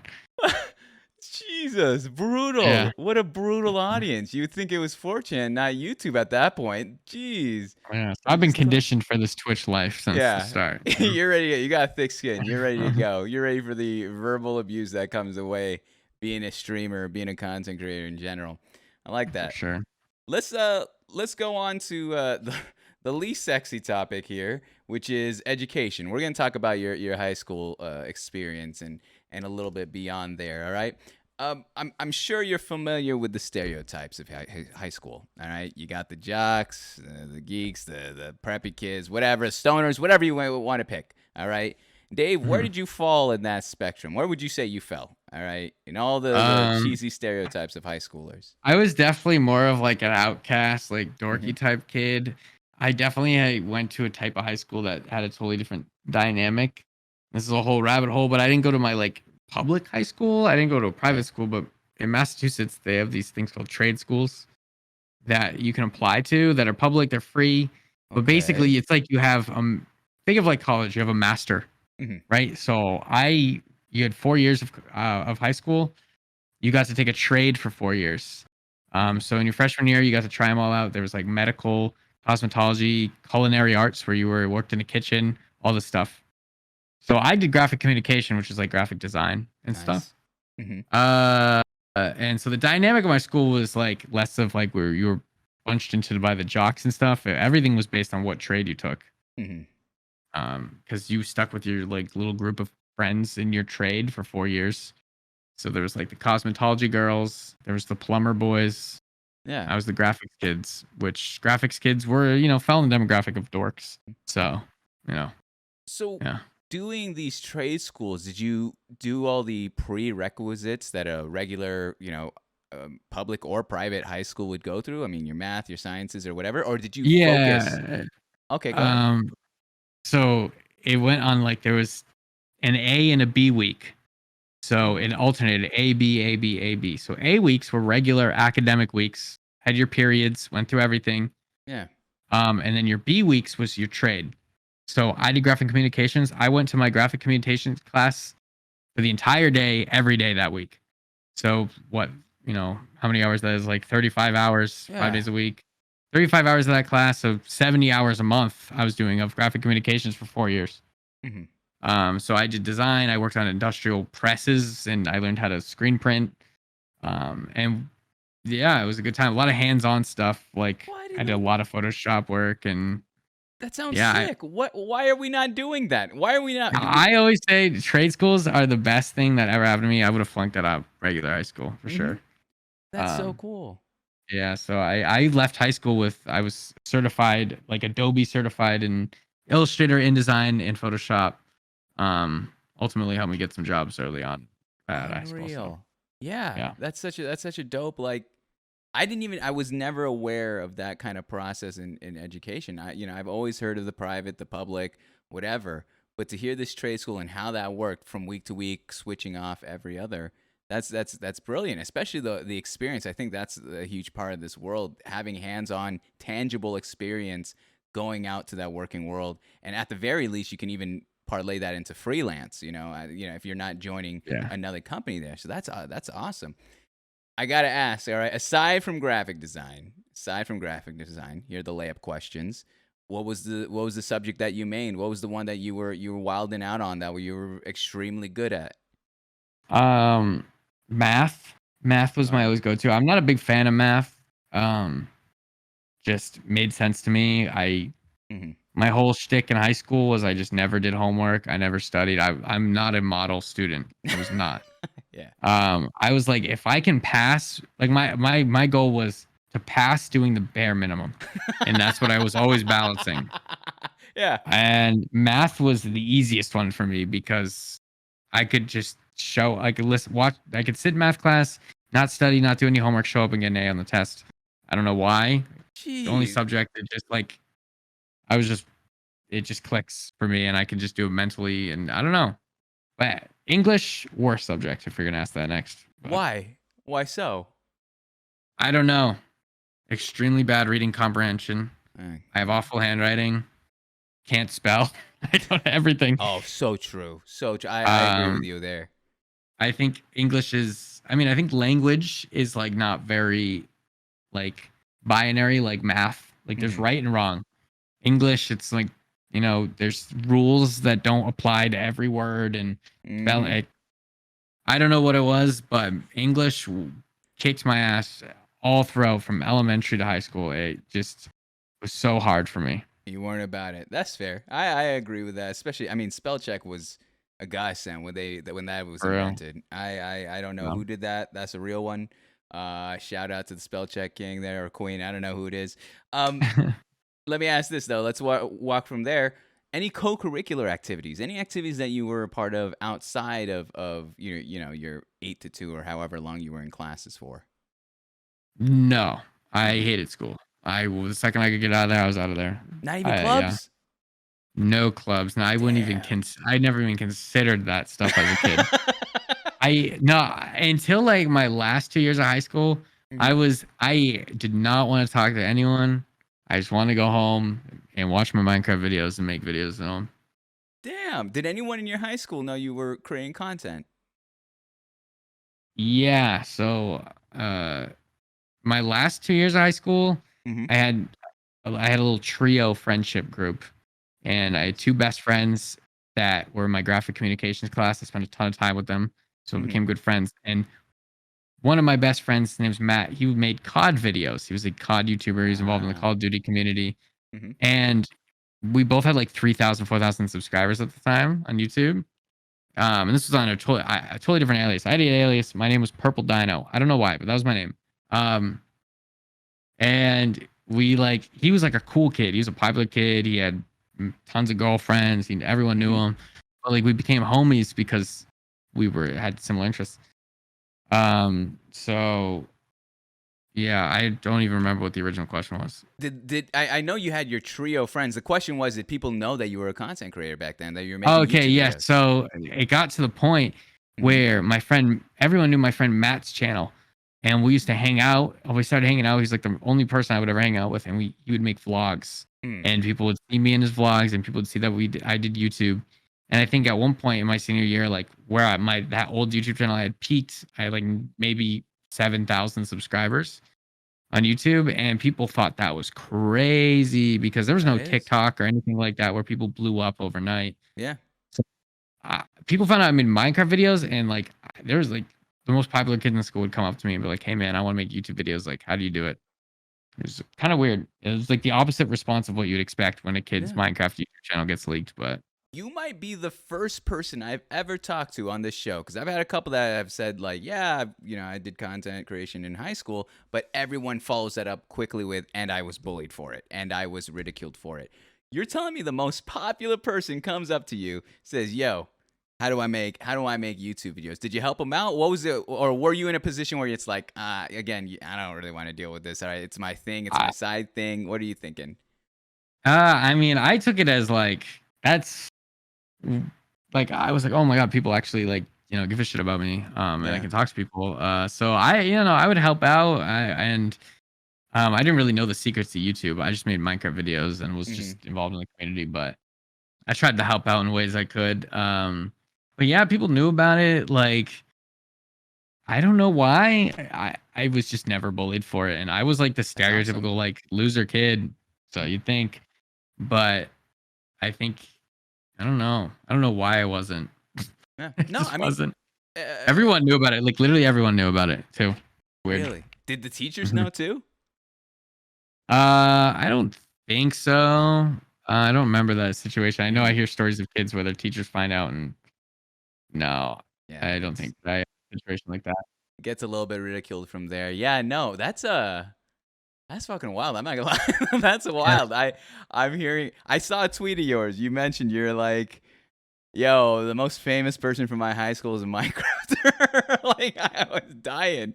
I was like, Yeah. hey, I hope to be there. That's a good accolade to I have. That's a mean, nice. there's only one person on Google that comes up as someone who was at my high school, and he was like a Mhm. NASCAR driver, but he was like not even like a high tier NASCAR driver. No. Um, he's only had like 4,000 followers on Twitter, anyways, that compared to Then me. you have So Dave, who's cornered the market, by the way, on that name. Just Dave on Twitter. There you go. yeah, You've gotten the most famous person in your high school. That's hilarious. I like that bit. I like that bit. So going on from there, all right, I'm gonna take you to your final week of high school, all right? We're getting the cap and gown ready. We're getting the regalia, all the pageantry that comes with being a senior in high school that's about to graduate. What was the next step for you, Dave? Was it a 4-year university? Was it community college? Were you taking a break? Were you going straight to work? Were you traveling? What was next on the docket for you, and how did you come to that decision? Well, I was so excited to get high school done, and Mhm. what was going on is actually the city I live in now, uh, which is it's a big city. So I live in a city called Gainesville, and um, I moved here to go to college, and I knew that I was gonna move down there because this is where my dad lived, and my Mm. dad was like, "Oh, like since I'm your dad, you're technically a resident here because of like legal jargon. I don't know why, but so since I was considered a resident of Florida because my dad lived there and he had like partial custody of me technically, Yeah. I was able to get in-state tuition. And Florida is a god awful state for most legal things, but Mhm. they do have one good thing where college is significantly cheaper if you are an in-state and you live there. So Really? I was able to go to like there's a community college here that I was going to start off and then maybe go to the University of Florida. Mhm. And it was super cheap. First semester was like $1,200, which for semester college is not Damn. bad. Yeah. Um, and I didn't really want to go to college. I knew I was going to hate college, but I was like, oh, I can. I was an introverted kid. I was like, I'm so ready to just move out of the Northeast, go down to Florida, go to Mhm. school, start my new life. But like right after I graduated, I actually spent 2 weeks with my best friend and we went to LA Mm. because we were doing YouTube. We went to MLG Anaheim, which was a professional Call of Duty event, Mhm. and we went to VidCon um, because I we were doing YouTube. I've been in this influencer stuff, I guess, forever now. So Yeah. that was my first goal. But yeah, and then I went to Florida. I was ready to leave and go to Florida. That trip to LA, that trip it feels like it had some significance to you. Did it steer your direction in terms of like saying, you know what, content creation is a bigger part of my it's a huge part of my life? And was that at that point, did you ever start considering it as something bigger, something possibly a vocation, a career? Uh, I mean, since I was, started, like, it was like, I always, it was always like, oh, the dream. What if I Yeah. did this for a living? Yeah. But when I went to VidCon, it was like, I was in this, there's a period of my life I was really into photography. Mhm. I have, it's privated now, but I have a photography Instagram. I used to Mhm. like do portraits. People would pay me and stuff. And so I was kind of like, I left my, like, I wasn't doing Minecraft videos anymore, but I had a huge friend group that was online. So we would all go to VidCon, and I went to MLG Anaheim because my friend Matt was in a Call of Duty world. And yeah, that trip had great significance. Like, met some people there, that connections that still benefit me to this day. Like, I signed with Space Station Gaming Yo, nice. back in January, Mhm. and the guy who's the community manager, my friend Brendan, I Mhm. met at a party at that event when I graduated high school. And we just stayed mutuals on Twitter. And 4 years later, I become a streamer, and I'm like, hey man, I see you work for Space Station. Mhm. They could use me. That's awesome. That's so cool. That's awesome there. Let me thank the people coming through here. Thank you so much for the raid. Who we got? AME Stone MC. I could not read that for the life of me. Thank you so much for coming through.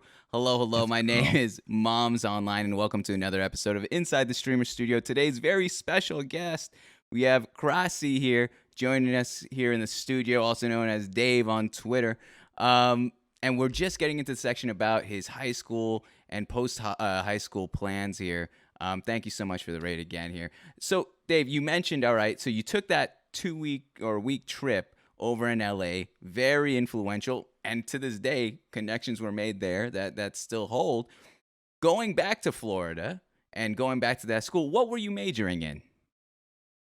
I went into digital media production because I at this point in my life, I thought I was going to be a videographer or Mm-hmm. work for like a, media company, something, because I did photography, videography. So yeah, digital Mm-hmm. media production. I had the 4 years of graphic communications. That was the original path, was to do something in media, digital media to some degree. Yeah. Yeah.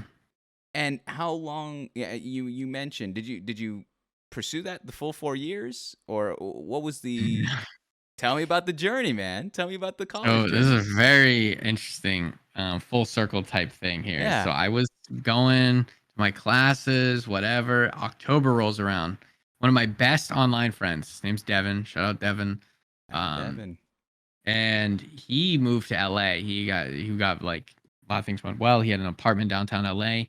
TwitchCon rolls around. I don't do Twitch. I don't even do YouTube at this time or anything. I'm just coasting. He's like, yo, like a ton of our online friends are coming to TwitchCon. Fly out to LA and go to TwitchCon and stay at my place for free. It will cost you like nothing. Mhm. Actually, now I remember he convinced me because he visited me, and while he was at my place, we were drinking, and he convinced me then to commit to this. So I was Oh, like, yeah. screw it. I'm like, I'm gonna have to miss a class. Okay. So I go to TwitchCon. This is my first semester of college. First time I have to miss a week of class. I come back to TwitchCon, and I cannot, for the life of me, bring myself to ever go back to a class, and I never went back. So you're telling me TwitchCon took you away from college? TwitchCon, the experience. What I was it didn't even. about the experience in TwitchCon that took you away from it all? It wasn't even that, like, it was really that TwitchCon. I mean, I went, got to hang out with my friends, Yeah. partied, whatever. I wasn't Twitch streamer, I was a content creator. But I came back and like I already hated college at this point, and I was working a full-time job on top of doing 5 classes in college. Mm-hmm. Rough. And I was busy 6 days a week. And then I had that time off, and I just could not bring myself to go back. I actually went back to one class. Which was my public speaking class, because I know everyone hates public speaking, but it was my favorite class. Yeah. And weird full circle thing is I had a good friend in my public speaking class who I wanted to go back to and talk to.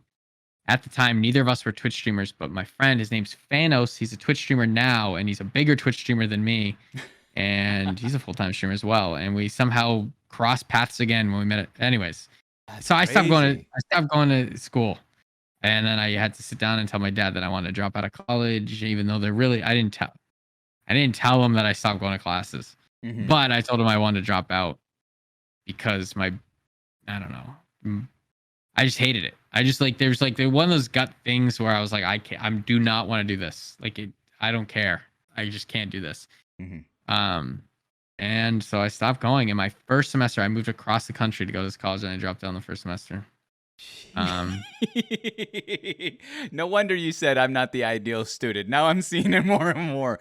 But here's the thing. I would love to know, how did that conversation go with your family, with your parents, when you initially said, I'm dropping out of college? And then, you got to parlay it with, because the natural question is, what are you going to do? And then you're kind of, I'm going to go content creation. How was that conversation? So interesting is actually it was content creation at the time that I kind of used, but basically I was roommates. I had an apartment and I paid for it. I had a job and stuff. I had an apartment, and my roommate was my stepbrother. And we had this whole lease though was subleased under my dad's credit because we were whatever. Yeah. So my stepbrother stopped paying, like quit his job, couldn't afford it anymore. So basically my parents had to pay for my stepbrother's room when he moved out. And I needed a roommate. So my best friend Matt, who I talked about before, I convinced him to move to Florida and live with me. So what I told my parents when I dropped out Wow, okay. was my best friend Matt is moving to Florida in with me, and they're like, and we are like a creative duo. We really are into photography. We want to take some time off to pursue our freelance photography career and do that type of stuff and get that real world experience. And finish out, like I had a temporary job gig that like had a set end date. Mm-hmm. And I was like, I just want to ride out this job, do this freelance photography. And I don't know, I just said it with enough confidence. My dad was obviously like, oh, I mean, okay. Like whatever. Cause at the time I was paying for my own apartment and stuff. So it wasn't like I was relying on my parents for anything. They were just like skeptical, which rightfully so, because I didn't end up becoming a freelance photographer. But it was just like the excuse at the time worked, right? Yeah. I was like, I'm gonna just use this as my excuse.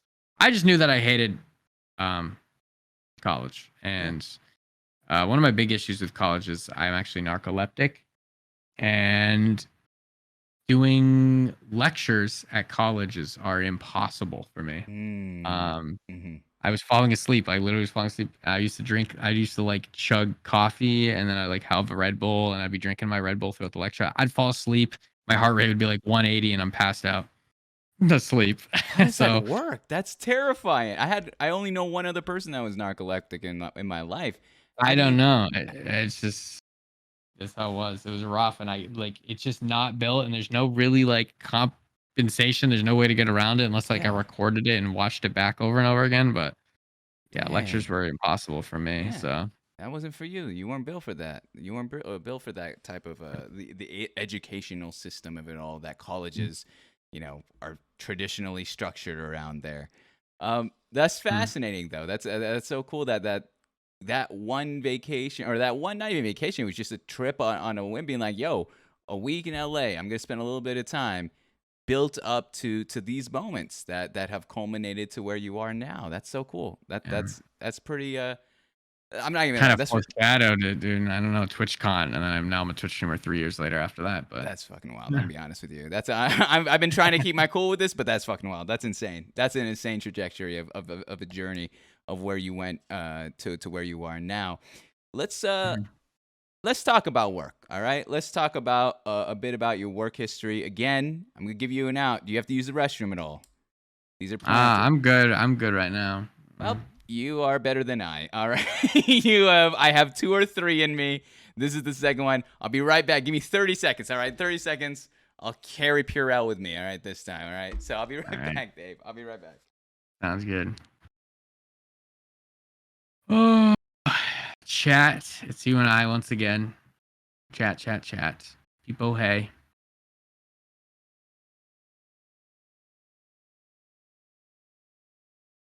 Gonna drink my chug jug. Hope you guys are enjoying my odd story. It gets weirder. We're getting into jobs. I got job stories. I got job stories for sure. Hope you guys are enjoying though. For real. Make sure to follow if you haven't followed yet. I'm sure most of you guys are.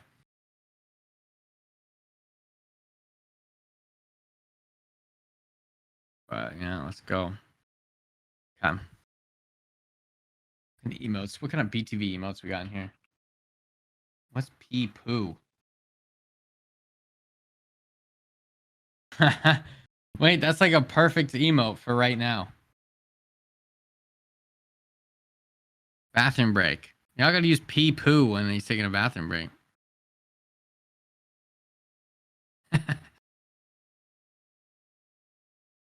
Pee poo. That's so good.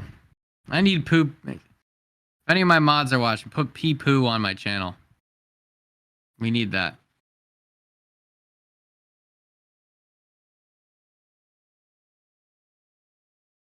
Oh my god.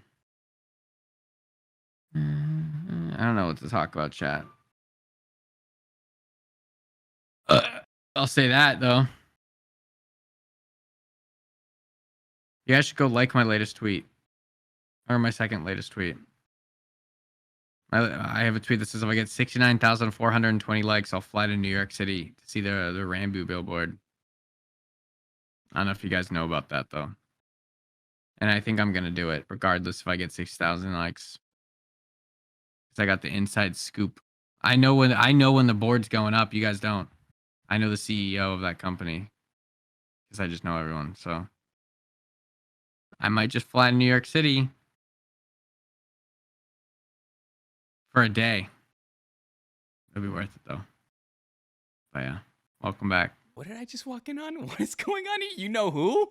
See, I was talking about I have a tweet that from today where I said if I get 69,420 likes that I'll fly to New York City to I see saw that. the Rambo New York whatever board. Are you? Where are And I we was at just with saying that? I just know the CEO of the company that is putting him on the board.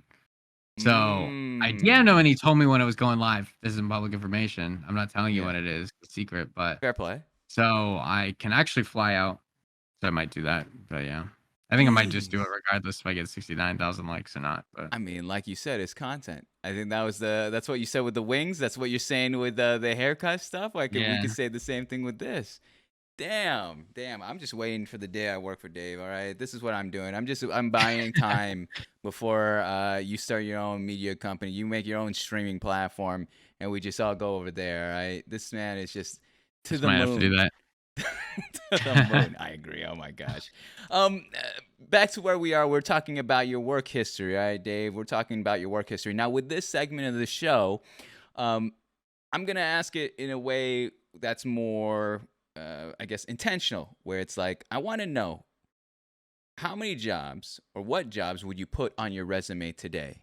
So I'm not talking the gigs that maybe they were weekend gigs or maybe they were, but I want to know what jobs or how many jobs would you put on your resume today that are ones that full-fledged, you worked there.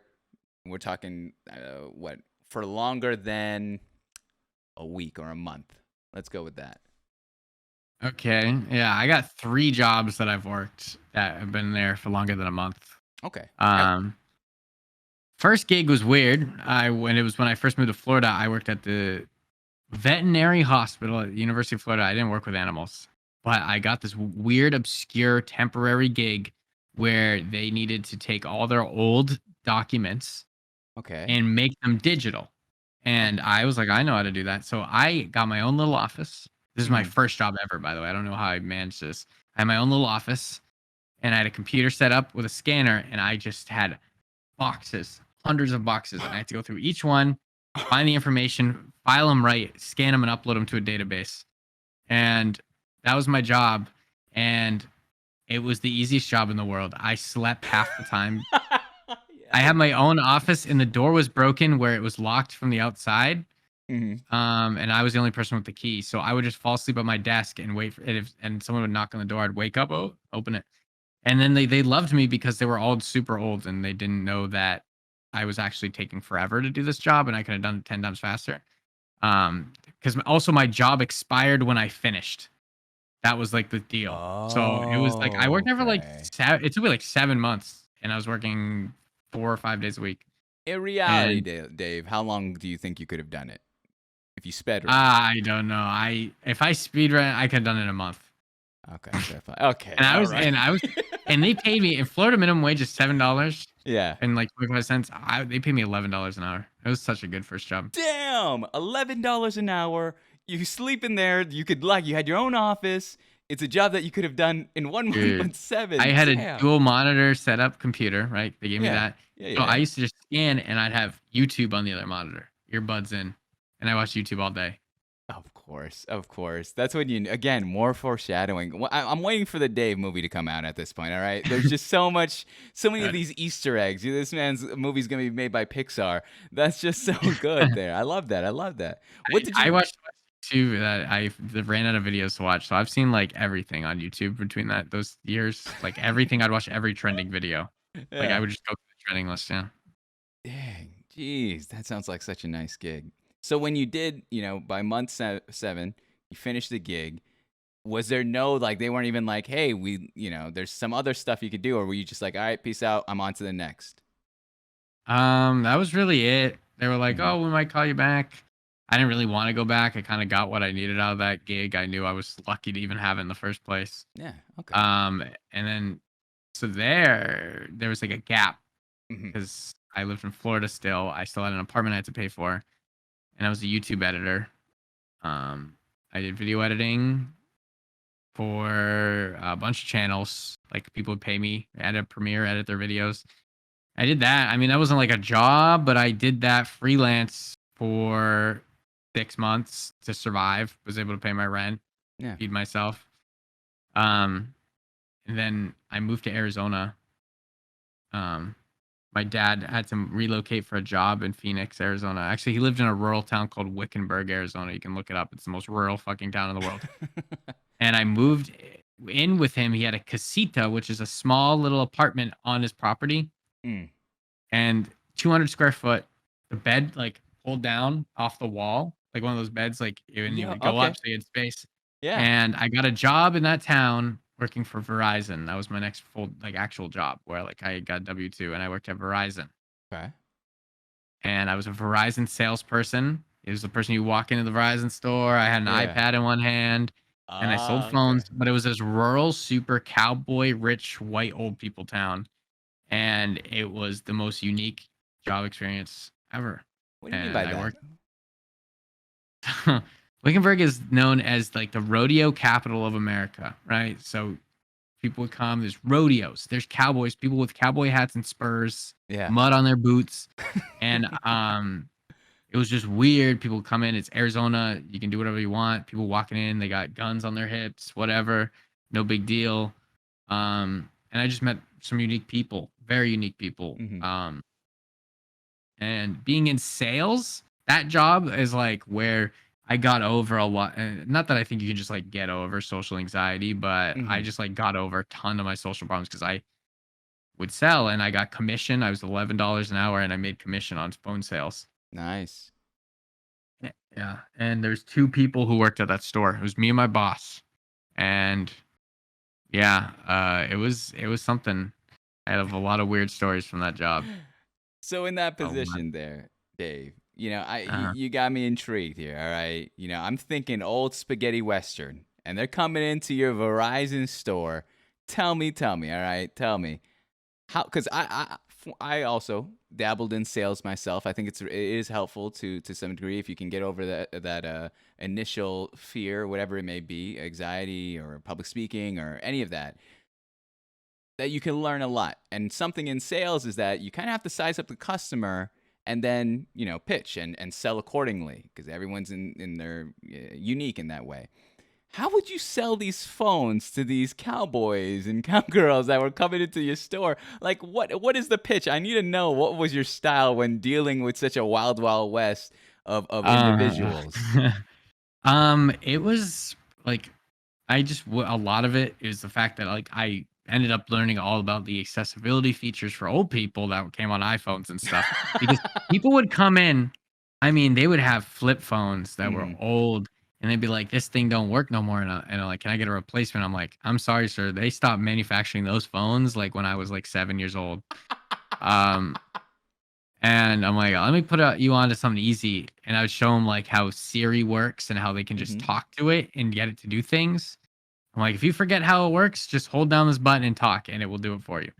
And so, yeah, and I actually got like I mean, working in a town with mostly old people was rough because you got people yelling at you over things you have no control about. Like they come in and be like, oh, the common thing is people forget their Apple ID, Hmm. and Apple's the most strict thing in the world. People will get locked out of their phones and they'd lose all their data because they can't log in, and Apple will be like, well, screw you. You don't remember your password, you're screwed. Yep. Um, and all of a sudden it's my fault because I work at Verizon and obviously I have control over that.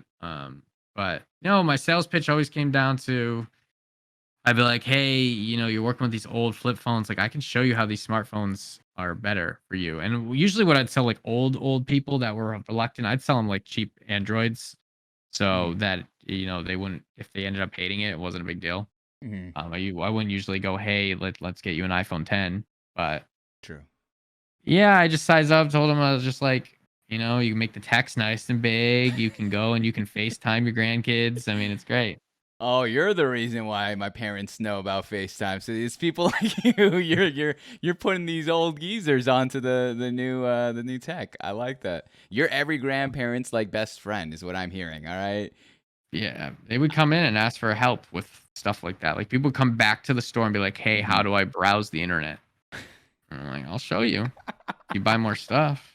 If you buy this upgrade here, you'll have whatever how many minutes there, XYZ. That's ridiculous. That's so cool though. I tell me some wild stories. What was some wild experiences that you had working at this Um, Verizon store I in have Southern this one California? story I love to tell because it's really out there Yeah. and some real American thing was. Okay. But there was this nice kid who lived in the town. He was homeless, Mm. and he was cool. And he got enough money where he bought a prepaid phone from us. Like you can get like a cheap smartphone on a prepaid plan. It was like $30. Mm-hmm. He was super cool and nice and respectful. And he'd come in and ask if he could charge his phone and sit in our chair and charge. And I was like, yeah, you know what you bought from us. You gave us business. I'm gonna let you sit and charge. Yeah. He'd come in every day and do that because he didn't know where else to charge his phone. And like so, at the late nights, like post like 6 p.m. because I was always the closer. I Mm-hmm. would just sit in the store behind the desk. No one would come in after a certain time because the whole town basically shut down because there was all old people. So once the sun started setting, forget about it. So this kid would just be the only person in, and so I used to just chat with him all the time. And one time he was talking about how we got arrested one time about he 'cause everyone owns guns here, and he said he was cleaning his gun, but since he's homeless, he was doing it outside somewhere public, and the police arrested him because he was like cleaning his gun. Right? This is some Okay. real American story, right? Yeah. And I was like, all right, and I just started asking him about guns because I was like, this guy likes guns, whatever. Mhm. And I never reported this story to anyone, but he pulls out his gun in the store. Like he pulls out his handgun in the store, holds the barrel, hands me the gun, and says, "Hey, you want to take a look at my gun?" And I'm like, "Dude, you got to put that thing away right now because I'm gonna get in so much trouble, and you're gonna get in so much more trouble than me. You got to put that gun away." He tried to give me his gun, like hand it to me like a friend, like he didn't mean anything bad about him. I'm like, dude, Mhm. you have to Mhm. understand that you're pulling out a gun Yeah. in a Verizon store. Um, and I just like got him. I was like, well, you got to put that in your bag. You got to realize I can get fired. And he was like, oh yeah, I get it. Like, I'll put it away. Mhm. Yeah, that was crazy. And I never told my boss because I was like, poor kid. Like this kid's Yeah. been in trouble before. He means well. I like from talking to him. Like I'm not gonna. I'm like, you can't do that. I'm just telling you right now, kid. You're gonna get arrested if you keep doing that. That's so wild. Holy, like, and no, yeah, like that. Okay, I'm trying to process this in my mind. That's insane. Someone just pull out, hey, yeah, check out the Glock. Check out what we were Yeah. working here. And you're the only person in the store. You're closing. Let me ask this. And was that wasn't the last time you've seen him, right? He came through more after that. Can't do. He would All just right. disappear for a few months at a time because Yeah. he'd like go to a different town and I don't know. Yeah, yeah. No, that wasn't the last time I saw him. He Yeah. was like, it was so rural. There wasn't like a lot of homeless people. Yeah. There was like just like a couple resident homeless people that everyone knew, and Mhm. he was a nice kid. He just didn't obviously know proper gun etiquette and not Mhm. to pull it out in public or in Verizon stores. I wonder what he's up to now. I think that would be a nice little recap. But yeah, dang, that's wild. That is wild. I got the Holy stories. cow. I got the stories. Yeah, clearly where it's at. If you wanna get content for storytelling, man, work at a Verizon in Arizona, and you'll just see chock full of it there, man. That's crazy. That's hilarious. So we go on from there. That's your second job to your third one. What were you doing, and how old were you during that time? So my last Verizon job, I was 19, Hmm. and so I quit this job because I moved from Wickenburg, Arizona, which is a rural town, to Phoenix. I got an apartment, Mm-hmm. and the drive is an hour and 10. So for a while I was driving between Phoenix every day, an hour to work, an hour home. Wow. Okay. And I mean, it took an hour, but I was actually just like on open highway through the desert. So it was like 100 miles almost doing that every day, buying gas every day. And I was when I first moved in with my girlfriend and it was just unbearable doing that drive. We barely saw each other because I'd leave at the crack of dawn and get home at 10 p.m. So I had to get surgery actually one day. Mm. I had a kidney stone. Had to get surgery for that, Oof. and so I had to Yeah. miss it. It was the same kind of situation with college. I ended up missing a week of work, Mm-hmm. and then I'm like, all of a sudden, I'm like, this is nice. Sitting at home for a week, and I did not go back after my surgery. I just stopped going. You are the grass is always green on the other side. You see that grass on the other side, you're like, I could be over there. I could Yeah, dabble. and God, like, shout out my girlfriend because she just like was cool with that. She was like, yeah, just quit. Yeah.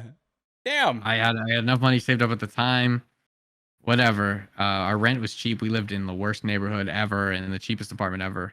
Mhm. And so a few months passed, and I got myself a job at a company called Assurion, which is a major tech insurance company that works for like Mhm. Amazon, but they also work for Verizon. So yeah, I leveraged my Verizon experience and got myself a job at Assurion, which was a tech support call center for Verizon. It always And comes back to Verizon. I don't even know how I pulled off this job because I realized later that I was like the only one that was not over the age of like maybe 25, and I was 19 at the time. Hmm. And I worked at a call center that was in Phoenix, which was nice. So this was my third and final job. Yeah. And it was 3 months of training, maybe 2 months. Mm-hmm. It was intense because you had to talk with live customers back to back. So they wanted to make sure you actually knew what you were talking about Mm-hmm. because you had to represent Verizon. I did the training, then went live where I was like actually in a cubicle taking calls back to back. I did that for a week, and then I said I would rather be homeless than work at this job. And and at the first hour into my job, I told my boss, I'm like, I think I'm gonna throw up, boss. I gotta go home. He said, all right, take your PTO. I'll see you whenever you feel better. And I never went back. Did you even put any note? Like, I know you never went back, but did you ever tell them I like an I have official like? never quit a job. I just stopped going. Oh my gosh, you are an HR nightmare, all right? Crazy. Now I Mhm. have to. The follow up story is asking the employer, "Hey, do you remember? You remember Dave by any I did. chance? Do you Yeah, I sometimes wonder. That last job I quit, I didn't care. They had like there was hundreds of people that worked in that building, so it wasn't a big Yeah. deal. But I did like a part of me was like they put me through 2 months of training where they paid me. I was making $18 an hour. I had full benefits. Mm-hmm. I wasn't making them any money for the first 2 months of training. They were spending Yeah. money. They had a trainer. I get a week onto the actual live job and I quit. So they spent probably like who knows thousands of dollars on To me, train you, yeah. and I The just left. the ultimate trainee right there. Did they even ever try to reach out to you, contact you, email you, call you? It was just like, hey, like, well, you missed a day of work. You get a warning. Like, I had like these automated messages, and I would just mute the number, and yeah.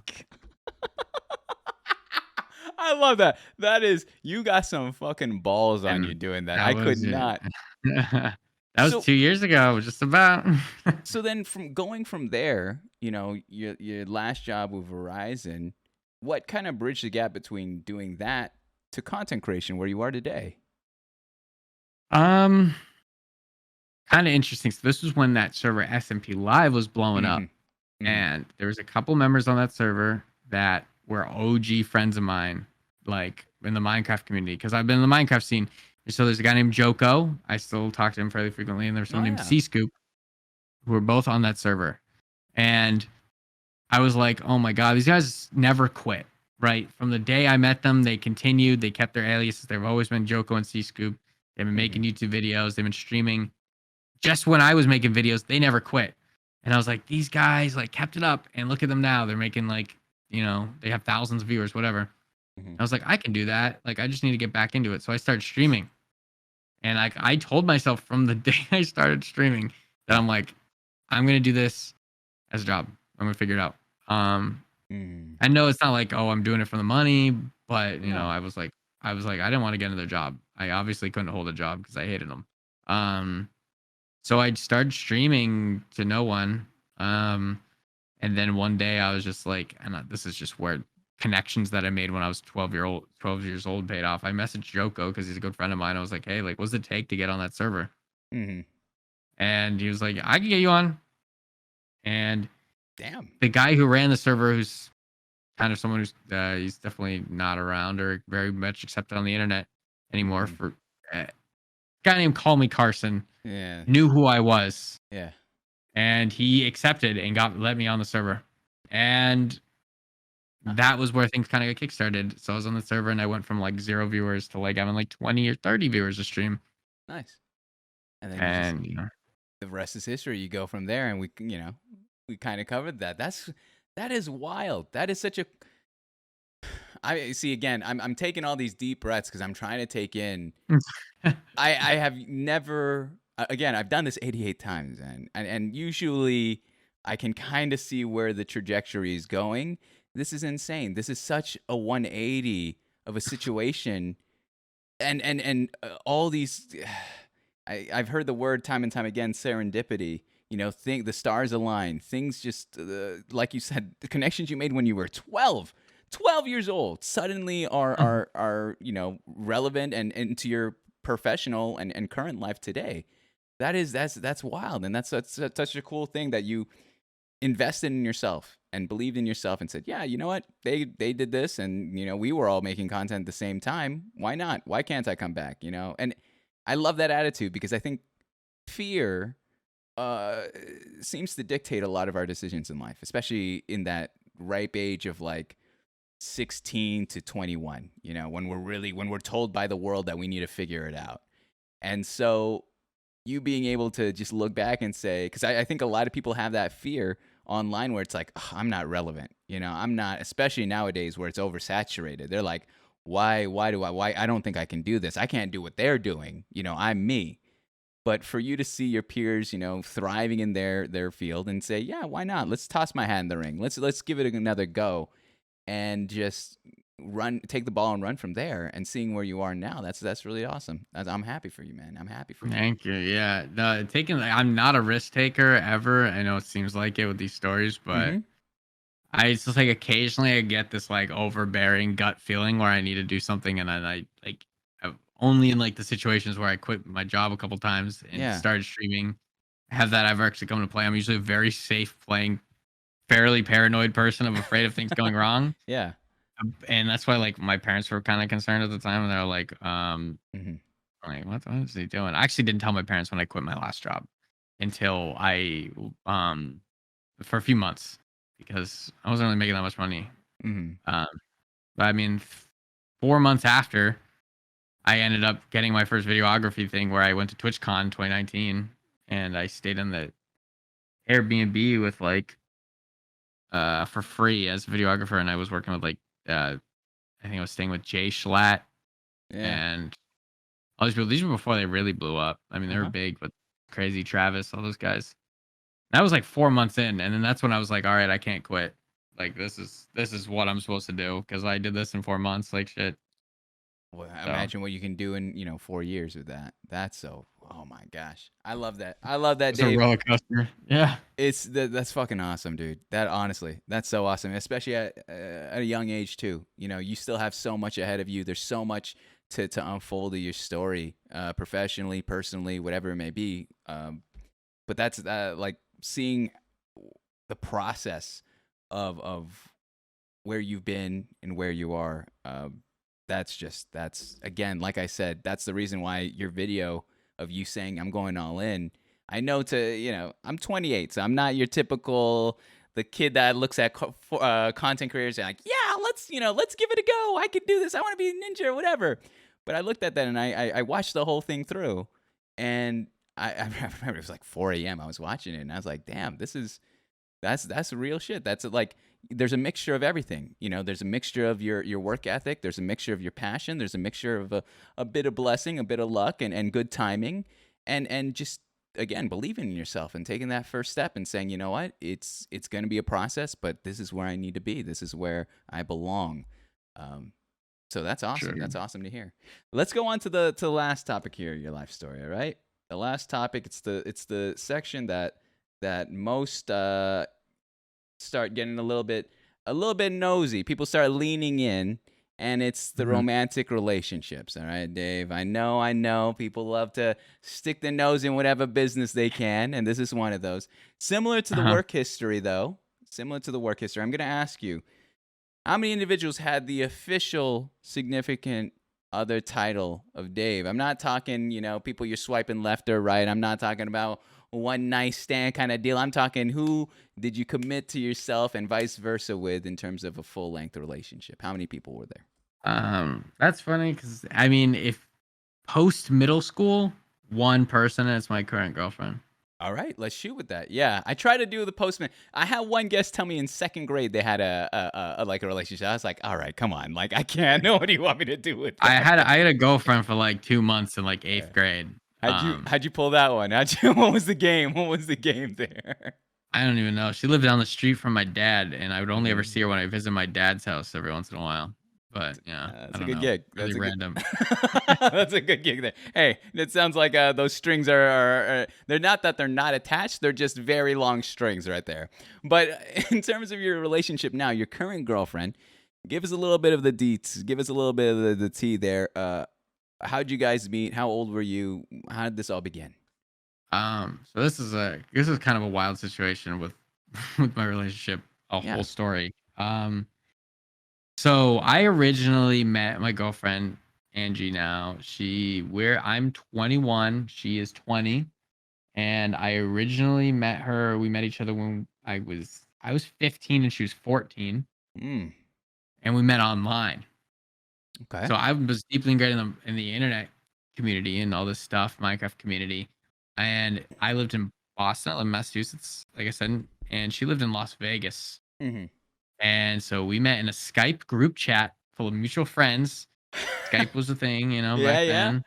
And so we had like a group chat that ended up becoming like a group we had for a while that we just like do video calls and stuff. And um yeah, and Angie and I, like, we dated actually like a few months after we first met, like online, Mm. and we met in real life. Because she went to PAX East, which was like this big gaming convention. Somehow Mm-hmm. she convinced her mom to let her go to that, and I met her in Boston. Um, but then we broke up, and like I mean, a lot of like the early stages of our relationship through the first like 2 3 years that I knew her, we went dated and broke up like 3 4 times. Mm-hmm. Um, just because the long distance was hard. But come when I moved out of high school, I moved out of Massachusetts after high school. We started dating. Actually, it was when I went to TwitchCon that made me drop out of college. Yeah. Really, is when we started like dating again, kind of. Actually, it Okay. might have been before that. I don't even remember. Point. So too many times we broke up. And so we did like I used to FaceTime her every day. After work, I'd call her on FaceTime, and I'd be in the car and we'd talk while I drove home.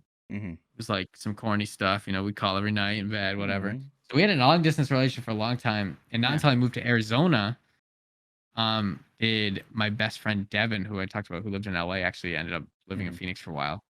And he had a place, so I would visit, and then Angie would visit because she lived in Vegas and it wasn't too far. And then we met up a few times, and I was like, hey, I'm getting an apartment in Phoenix. I'm like, you should just move in with me. Mm. And she said, yeah. And so she was 18, I was 19, Mm-hmm. and she didn't even finish high school yet when she moved in with me because she did online. So she graduated high school while we lived together Wow. because she Aw. did online school. Well, let me break a couple things down there. All right. First and Uh-huh. foremost, I think it wasn't until Twitch that I realized kind of the I'm gonna use quote unquote dating scene here. All right. I've seen a lot of relationships, streamer to streamer, this and that. Community members, even within community members, people are meeting up and all that. Just what's the secret to a online relationship? What's the secret to a distance actually relationship?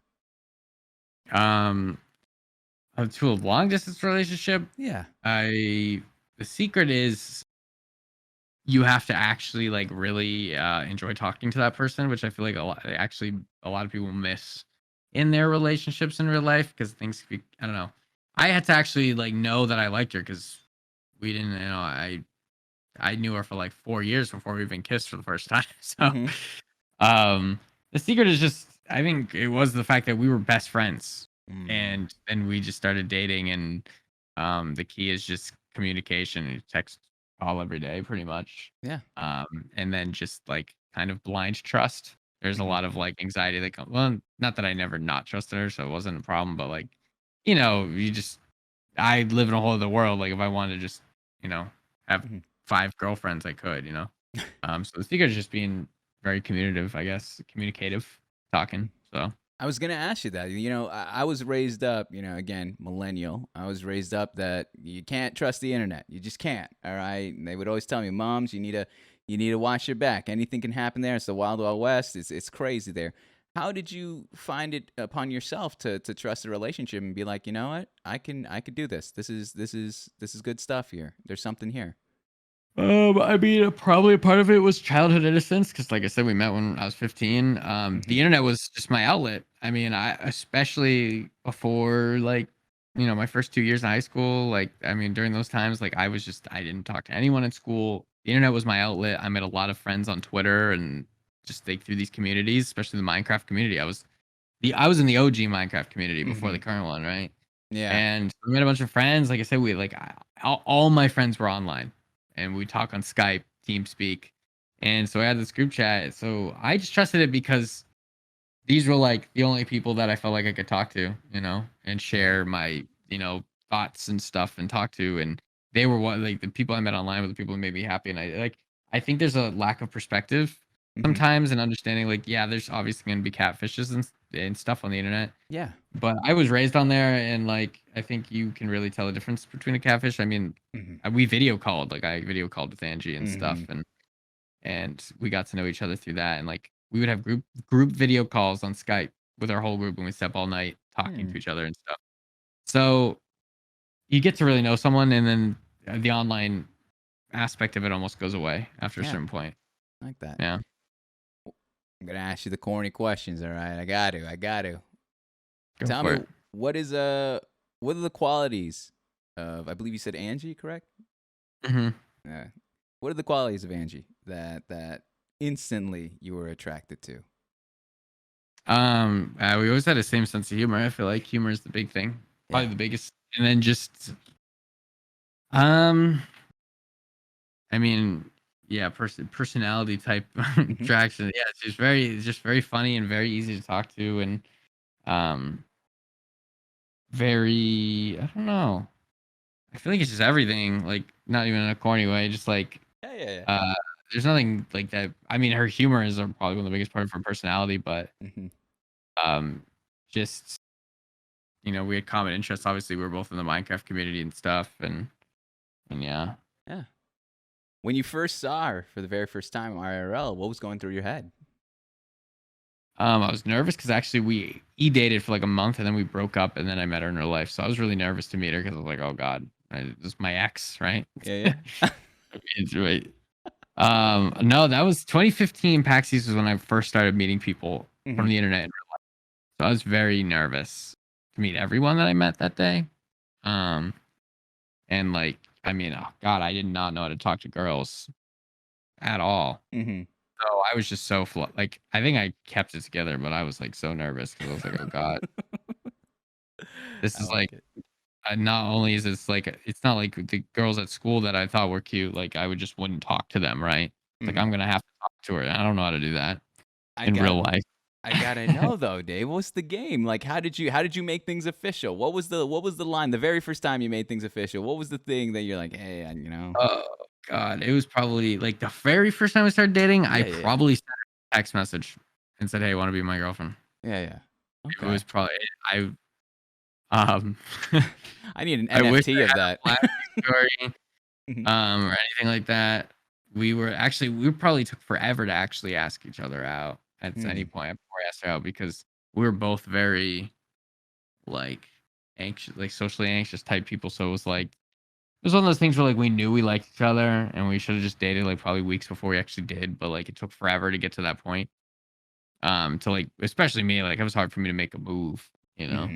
But no, I don't remember first time I asked her. Like we were on and off dated so many times. Yeah. I broke up with her every one of those times, but yeah.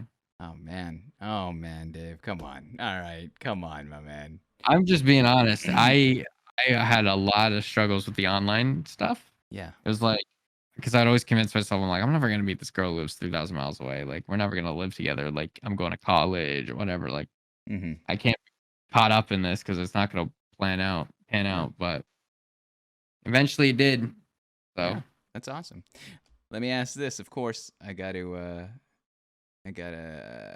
when it comes to these romantic history sections, especially if I know that they're currently, in a relationship, a little bit of pandering, I part of me starts to think I work for the significant other. So I'm gonna ask this question.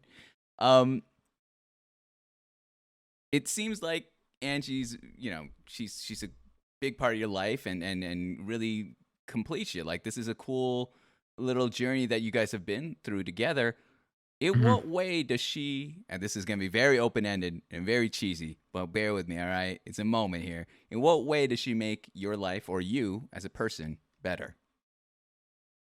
God, a lot of ways. I think, like, even comparing my life when I lived on my own, when I first moved out and lived completely on my own versus my life now living with her. Yeah. Totally different. I think she, like, especially being an introverted person, I have, like, being able to live with someone and see him every day, and it has, like, just really made me a much happier person, like, being able to have that social experience. And she also, like, everywhere that I lack, Like, I'm not a very organized person. I Mhm. don't, I cook the bare minimum. I'll just microwave whatever.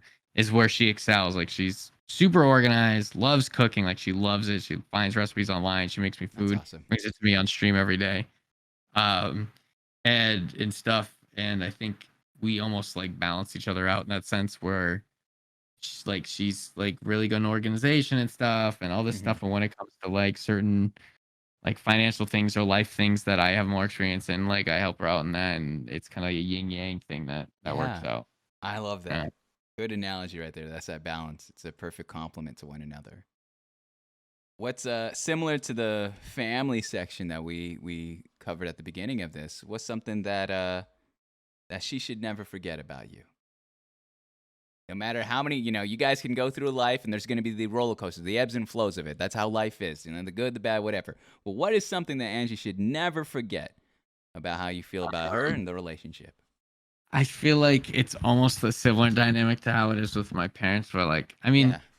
Angie's always trust. Like, I mean, we live together. We have to pay the same rent, right? And I Yeah. quit my job. She doesn't even question my decision. She's like, good idea. Go do Mhm. that.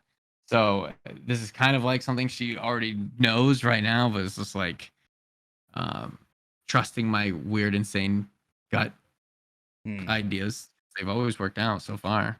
Yeah. Um, I would say just I don't know. I feel like we get each other so well that it's kind of like I don't even know what I'd actually tell her, but just to trust my instinct Mhm. and um, life decisions, I guess. Yeah. But she already does, so it's not like I'm really informing her on much. But Yeah. yeah, That's wild. That's so cool. I love that. That's your type of relationship just sounds so balanced. It sounds so well put together in that sense of. I mean, of course, there's the behind the process of it all, like you've said, where it took a couple of time apart or breakups, if you may, to yeah. get to where you are. So it's not all roses. It wasn't all perfect. But it's really cool to see where you are today with that and the peace and the balance that you both bring to each other in that relationship. That's awesome. But Dave, just like that, again, that's the life story stuff. That's the second segment. And we got one more to go here. All right, all right. All I right. appreciate you sharing that all. By the way, that's extremely informative. I think honestly, there's a lot of there. Whether you want to talk content creation or work history, or your family life, or your relationship, that resonates not just with myself, but with people that can watch this and feel like, yo, I especially on Twitch and especially with the pandemic kind of cooling off, but in general with distance, it's always a taboo topic. It's always a taboo topic to talk yeah, online relationships or meeting people on the internet, this and that. So I think you gave a really good light on how that process can be done in a proper way. Um, that Thank you. being said, I appreciate it. That being said, I have been collecting community questions throughout the entirety of the show, Okay. and we have a handful here. It's very easy, all right? You don't have to answer any of them if you don't want to. All right, I'm just gonna read them out. You can react, you can answer, you can do whatever, and then after that, we'll go on to the last segment of the show, and we'll wrap it up from there. All right, Dave? Sounds good. This question always comes in, and I read it once. All right, it's always sent in multiple times. I'll read it once, and that's that. And I'll even give you a little bit of a fire exit if it gets too hot. The question goes, "Who's your favorite mod?" All right. This is his favorite mod. Wow, that question comes in a lot. I thought it was just my mods who bring that kind of stuff up all the time. Every time, it's every mod. It's every mod. They're waiting for Mod Appreciation Day. All right, it's coming soon. I think. I don't know. And I definitely can't pick a favorite mod. None. That's I had to no, read. all my mods are like community sourced. I don't really have any like good personal friends I make mods, so all Mhm. my mods are like super cool, like members of my community. So I don't think I would be fair if I ever. I mean, not that I really mentally have one picked out, but I wouldn't be Yeah, fair to me to answer that question. I feel like that's so how I it. can't answer that. That's Yeah. how it's done, ladies and gentlemen. That's how it's done. All right. This man's working. Or he's running for president here of Twitch. Apparently, this is the perfect. Yeah. Now I'm You starting can't to realize. answer that. No, I would never answer that. Are you crazy? I would never. I would bullshit my way around it. Are you kidding me? That is politics 101 with this one. All right, I can't give that straight answer. That'll be in the Alien Area 51 report that should be coming out. Let me read this one here. What's your favorite? What's your favorite live streaming memory here on Twitch? What's a favorite live streaming memory here on Twitch? One of my favorite memories probably was in November last year. I did a 12-hour talkathon for charity. Nice. So basically, it was just like a 12-hour stream where I made a Discord server and I invited a bunch of people, and I sat in a VC with my camera on for 12 hours. Anyone could join, pop in, say hi, whatever. And I was raising money for the Trevor Project, and that stream was one of my favorites because it went very well. I ended up getting like one of the biggest raids I ever got. I got like a 40,000 viewer raid from Tubbo. Nice. And raised like 5 point something thousand dollars for charity. And it was just something that like I just really wanted to do for a long time, planned to put it together, and when I executed it, it went so perfect. Mhm. One of my favorite days on Twitch where it was like, I don't know, it was like one of those moments where I was like, oh shit, like I actually, kind of have influence, Mhm. you know, and That's can raise thousands of dollars for a good cause. It's just crazy. exactly. That's and that's yeah, that's I'm blown away by that, especially with the generosity of a charity being like, all right, let's just do this thing, again, talkathon. Here's a simple idea, come through if you want, da da da da, and that to see where your voice or where your influence can lead and using that for good. That's always a nice little tip of the cap there. How was filming with Lunch Club, and do you still keep in touch with some of the members? Filming with them was like, and working with those guys, even in TwitchCon times before they were Lunch Club, was, I mean, like I owe so much to them. Mhm. I occasionally like interact on Twitter with some of them. I really don't like day to day. Like they've kind of, a lot of them gone their own paths, even like individually between the group, they've kind of, split off in their own ways. Mhm. But working with them, I mean, was crazy. We didn't dabble too much in this interview, I guess, but like that was a huge pivotal point because like I went to film with them and we did this big video. I ended up meeting like went to LA. I met Pokimane, I met Mhm. Smosh, I met all these people being out there Wow. working for them. Mhm. So uh where they gave me so much, and I'm like, it's one of those things where I'll forever be thankful for. And also being a videographer was cool and it was like one of my passions. And then they gave me that opportunity. And I'm very happy that it turned out well because 90% of the videos on their YouTube channel were filmed by me and they all Mhm. turned out good. A lot of these videos, millions and millions of views. It was a very creatively satisfying experience as well as helped me kind of kickstart a lot of things with my personal career. So yeah, I look very fondly back in those days, no matter what might have happened with some like one of the members and stuff. And Yeah. the name of the group is kind of like because how it ended wasn't Yeah. so great, but I still look very fondly on those days. Sure. Awesome. Yeah. Is your girlfriend vegan like you, and how did you make that choice to go vegan? No, she's not. She's vegetarian. Like we eat like all our groceries are vegan, but like she buys herself cream cheese and stuff herself. Mhm. And like occasionally we'll get sushi, which is fish and stuff. Um, but yeah, so she's not totally, but like we don't buy meat, we don't buy dairy. Mhm. Sometimes she'll buy herself something special here and there. She's not like committed to it as I am, which is fine. I have no Yeah. problem with that. Yeah. Yeah. I went vegan as was my New Year's resolution in 2018, Mm. to try it out because I was getting kind of big. Um, I've always had a crazy metabolism, so sometimes I just like puff up or get super skinny, like in between for a while. Mhm. So I was at this point where I was like, I'm 5'8", I was pushing like over 200 at some point, and I just didn't like how I looked at the time. So I was like, I'm gonna go vegan, and that was when my friend Matt moved in, who was like a gym guy. So we started going to the gym, and that's when I discovered I was lactose intolerant all these Mm. years when I stopped eating dairy, and all of a sudden I just really liked it. I liked it. I'm not like really super politically vegan. I'm more like health wise. I think it's Yeah. great. I do agree like it's a more sustainable lifestyle, but I don't really care. That my girlfriend eats cheese and fish sometimes. I don't care. Mm. Um, but yeah, so it's been 3.5 years since I went vegan. I haven't had meat. Yeah. I've had a couple cheat days where like when I worked with Lunch Club, Mhm. where they were paying for all my food. Like when they said, "Hey, we're going to the most expensive steakhouse in LA for free." I'm not gonna go. Well, I can't eat anything, so I'm not gonna go. I'm like, I basically when I went on that trip, I wrote it off. I was like, I'm gonna have to cheat my diet. Like, there's just Yeah. no way. Yeah. I got vegan options when I could, but yeah. So Oh, you look good, Dave. You look good. No, that's awesome. That thank you. I need especially. to hit the gym again. I haven't hit the gym since COVID, but All right, you're reminding me to now. Thank you. All right, that'll be on that sticky note at the end of the show to hit the treadmill downstairs of me. I got no excuse. That's the worst part. But oh, I need to like go get a gym membership, but oh yeah, I don't miss those days. I'll be honest. I can't handle those. If someone's just asking, can we get a quick setup tour? Tell if you can't move your cam, which is fine. Tell us what your setup is. Tell us what we're dealing with here. yeah, I can't really move my Mm-hmm. camera too much, but I can run through everything because Sure. very happy with my setup right now. I think I finally kind of got it where I want it.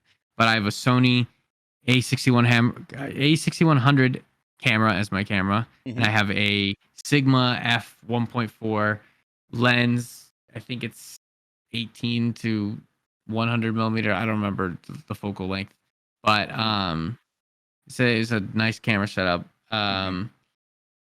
My computer is I think it's got 32 gigabytes of DDR4 RAM. I got an RTX 3080. Mm-hmm. Um, and yeah, no one else cares about the rest. Actually, Nice. I have an Intel i9. Mm-hmm. And I got a Shure SM7B microphone. I got a Go XLR. I got two Stream Decks. I got a custom handmade keyboard. Yeah. Uh, Shout out Austin who made me this keyboard. It's cost me $600. Damn. There you go. This is one of the most expensive parts of my setup. Mm-hmm. Impulse buy, but it was worth it. And then I have a Corsair Scimitar mouse. Nice. I got two monitors. I got a monitor stand. One's a vertical, one horizontal. Mm-hmm. And I got a ring light on a boom arm. There you go. There you My go. Space Station gaming chair that they sent me. Super nice. Out of curiosity, all right, how did you choose the background aesthetic? You got your green lights, you got your kind of like, I love it because it reminds me of just like stars on the trees, but those are like, I assume Christmas light-esque like pieces and the It trees. Mhm. kind of came together.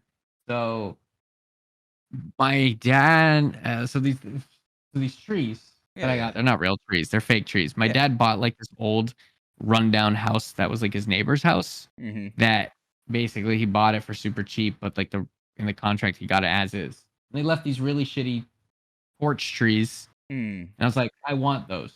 I don't know why, but I took them. It was around Christmas time. I was like, I'm gonna get them and I'm gonna buy Christmas lights as my Christmas background. And then I bought some floodlights, outdoor floodlights for my. Yeah. And then I was just like, actually, I'm gonna keep this year round because it's cool.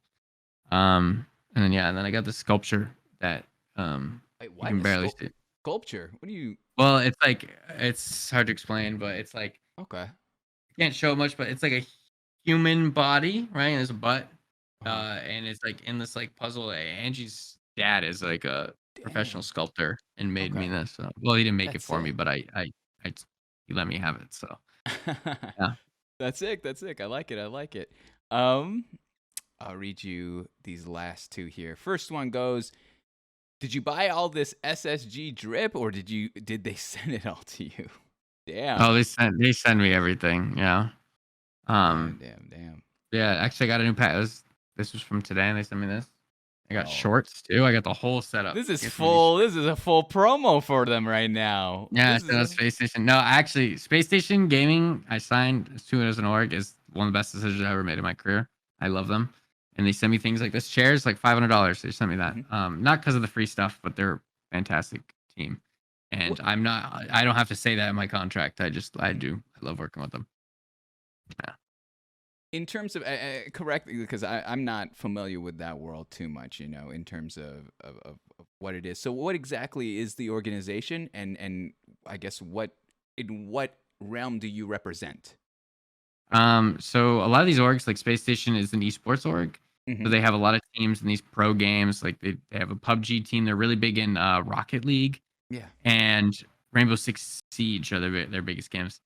And uh, Spaces is really unique because it's ran by this YouTuber called Shonduras. He's like an OG on YouTube. Um, and yeah, so they do a lot of gaming stuff, competitive gaming, but they also have like a entertainment content side where Hmm. a way to get their name out, sell their merchandise to, whatever is they have content creators that they sign. Um, Most of which are in the games that they have esports in to draw that audience. Like they have a lot of Rocket League creators where basically they rep the brand. I wear the chair. They send me clothing that I'll wear and kind of just help them bring brand awareness. And so that's kind of my thing is I'm a content creator for them. So they just, they pay me to be a part of them. And, I have SSG in my banner, my bio. They're super lenient. I don't have a strict contract at all. They're super cool. I love working with them. I right now I also help them with community events. Nice. So like I have a big unannounced Minecraft event coming up in the next couple of weeks with like a bunch of really big creators, and I help them organize that and stuff. So I Jeez. would announce it on here, but I don't think I'm able to. So Don't even risk it. Don't even risk it. I'm not looking for the scoop. I sized it up. All right. I'm not looking for the scoop, but that's exciting. should be announced in the next week or so. I had to film a whole video and stuff for it. It's a big deal. It's Nice. cool. Will it be on your Twitter Um, account or on theirs? I'll probably like retweet or something on my Twitter, Alright. but yeah, I'll be on theirs. I'll check them out. I'll check that out. That's sick. That's Yeah, really cool. so That's awesome. I do a lot of fun things with them, and yeah, so it's cool because they add a lot of stability to this career because they do pay me a salary, which is nice. And they treat me well, and I help them out. I wear their clothes. I wear this hat 24/7. Honestly, they make their money back on me just wearing this hat every day. Yeah. So Do they got dad hats? That's all I they do. They sent me one today. I don't have it with me, but they sent me. Alright. They had this whole summer thing. They had the dad hats and stuff. But yeah, There's that salesmanship right there. Hey, they got the summer, whatever. This summer job, whatever. See, they're cool. I can say that. I don't have to sell it. It sells itself. It sells itself. My salesman days are over, I mean, in my heart too, I see that. I feel that too. My salesman days are over too. But I mean, yeah, I don't know. I don't know. A bit of my heart still goes back to the old pitching days, to the old days of trying to sell bullshit or whatever products you don't fully believe in, but you just got the charisma to it. One last question here, Dave, and I'll let you off the hook here. All right, what's one of your largest goals, even if it seems unreachable, with content or in life? Probably like I would just love to be in a position where I can like I don't know. My biggest goal is probably just to reach a point with content creation and whatnot where it's like much more stable. I still kind of live in a mindset like, could just fall off one day. I'm sure every creator feels that way. I'd love to get to a point where all of this risk and stuff and whatnot that I've put my family through, like, oh, Dave quit another job. What's he up to? Would pay off and get to the point where I can, financially support friends and family and stuff. It's not all about the money, but when I was a kid, I always told my mom I would when I eat with my old YouTube channels that I'd buy her a condo one day. So that's still a goal. I like that. I like that a lot. Yeah, pay it forward there. The ones that took care of you when you were growing up and you were still figuring it all out. So I like that. I like that goal right there. But Dave, that's the show. That's everything. I appreciate you so much for being a part of this. I do have one secret bit at the end that we'll do pretty quickly, but before we get into all of that, all right, there's two things I need from you. All right, Dave, much like anything in life, nothing's free. And this is the ticket to entry, all right? The first thing I need from you is, do you have the stream up right now? I do. Can you go on the back end and check, like the viewers, and choose a name that isn't myself, a mod, or a current VIP? Any name. Just any name? Any name. Up to you. Okay, let's see. Oh god, there's a lot of names in here. Okay. I'm going to pick Cookie Bird. They're one of my mods. So There you go. All right. So we got Cookie The Bird here. zeros. Yeah. Let me make sure I got that right there. So Cookie Bird, you have got VIP. You want it right there. That's Oh, as look at easy that. as that. It was it's as easy. The most, I need to have like sound effects or something because it's just like I can feel it. We're going, all right, there you are, Cookie There you Bird. are. Let's But go. here's the kicker though, Dave. All right, I only got 5 VIPs on this channel, so I'm gonna need you to choose one that Cookie Bird will be replacing. All right, so What? Oh in God.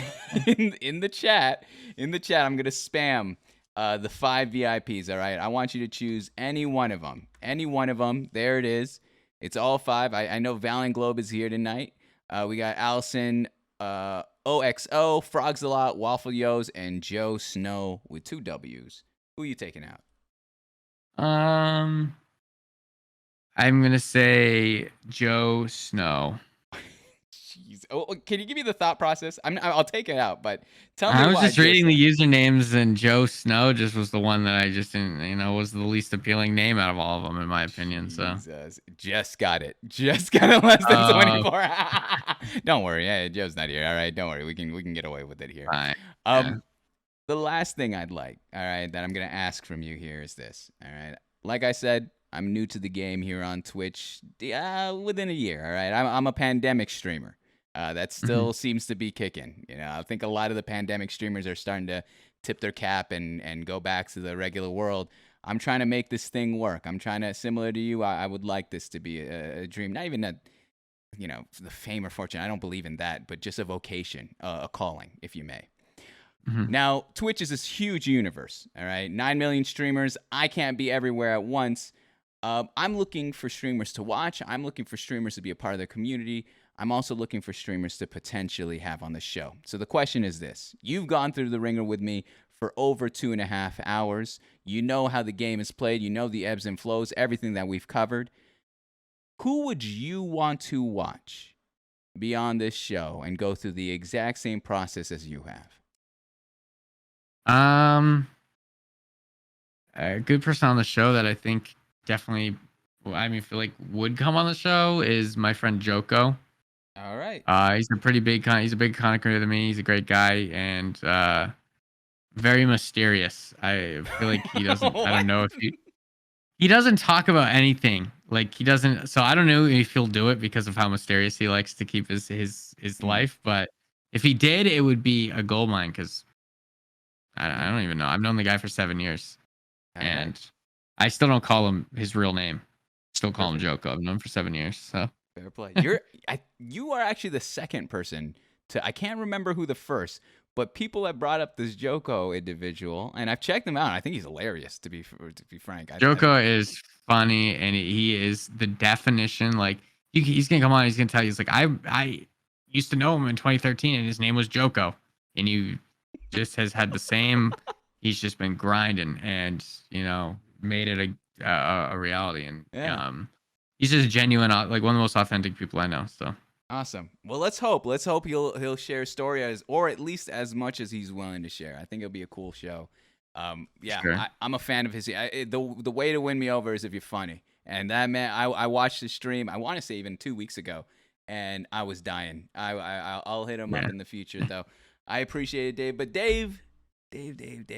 All right, here we are, the final segment of the show. I know in the PDF it says here's a surprise, and this is it. All right, this show Inside the Streamer Studio was inspired by a 90s television show called Inside the Actor Studio, where a host, as well as a teacher called James Lipton, hosted this whole thing in his auditorium/classroom. And for 23 years, he'd bring in actors, actresses, and entertainers and in front of hundreds of students, he would interview them. We're talking the Angelina Jolies, the Brad Pitts, and the Dave Chappelles of this world. And he'd get into their life. He'd get into their personal life, their upbringing, and then eventually into their work in the media, in the entertainment industry. And that inspired me, and it influenced me into creating this show, tailor-made for content creators online here on Twitch.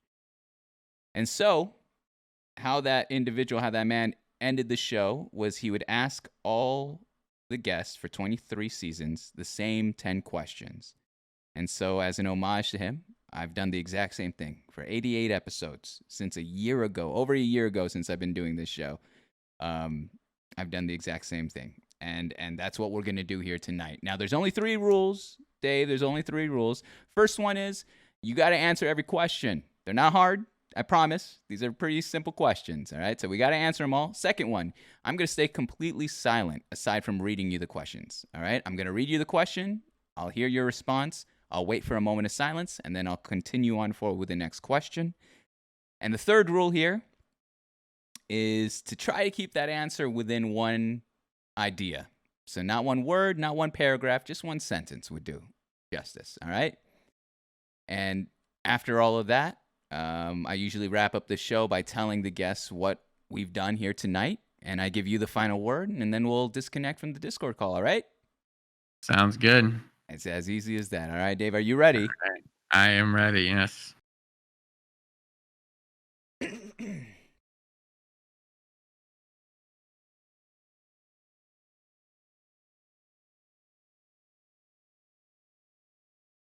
Question 1.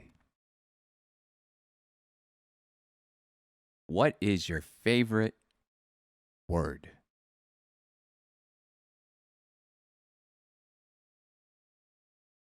Voluminous. What is your least favorite word?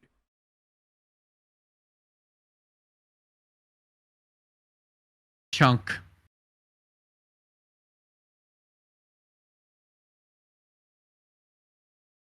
What turns you on?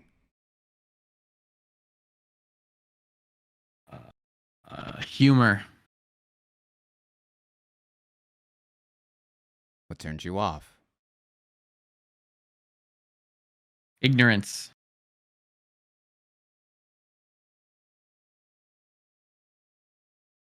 What sound or noise do you love? The rain.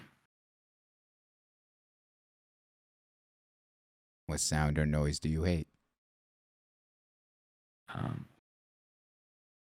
Like when you have the eraser on a pencil goes all the way down to the metal, and then you try to erase and like the metal gets the paper. That's the worst thing in the world.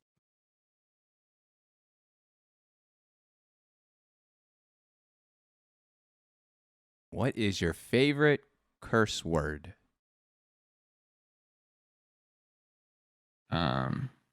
First way. Can't go wrong with fuck.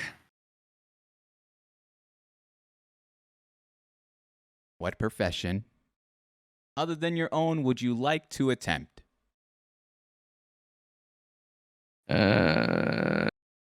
Engineer. What profession would you not like to do?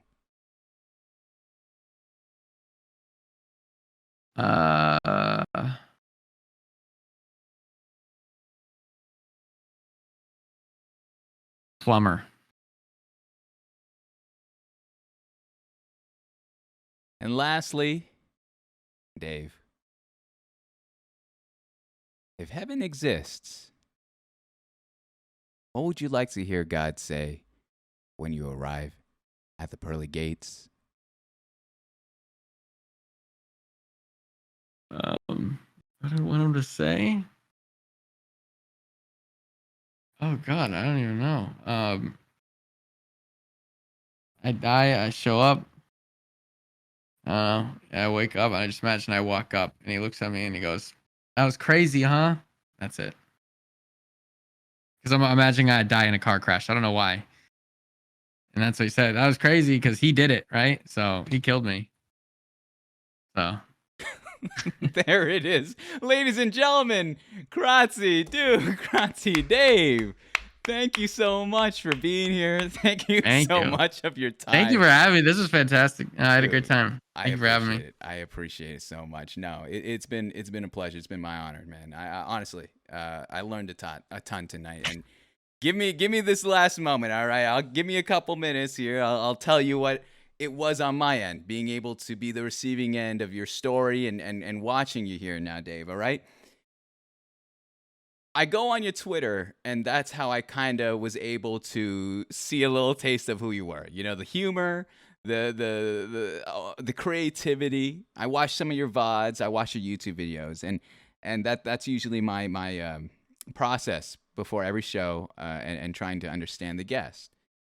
But what you brought here tonight, man, it was something that, frankly, I don't know if it was ever encapsulated in any of the other content, and it was this journey that was so, I mean, we use the word roller coaster, but it's crazy how it feels like fate to an extent, where it's like you meet these people at the age of 12, and at the age of where you are now, how much time has gone on, how much influence into their lives to get to where they are today, in which then you were able to also come into contact and communication with your own work process, your own willingness to take these chances, go to LA, experience something different, go to school, realize it wasn't for you, all of that culminating to where you are right now. And again, like I said before, you're just getting started. It's been 2 years consistent, and you're just getting started, and this is what you're able to achieve. How much more another year or another year after that? And so I sat here across from you, and for majority of the show, I was amazed.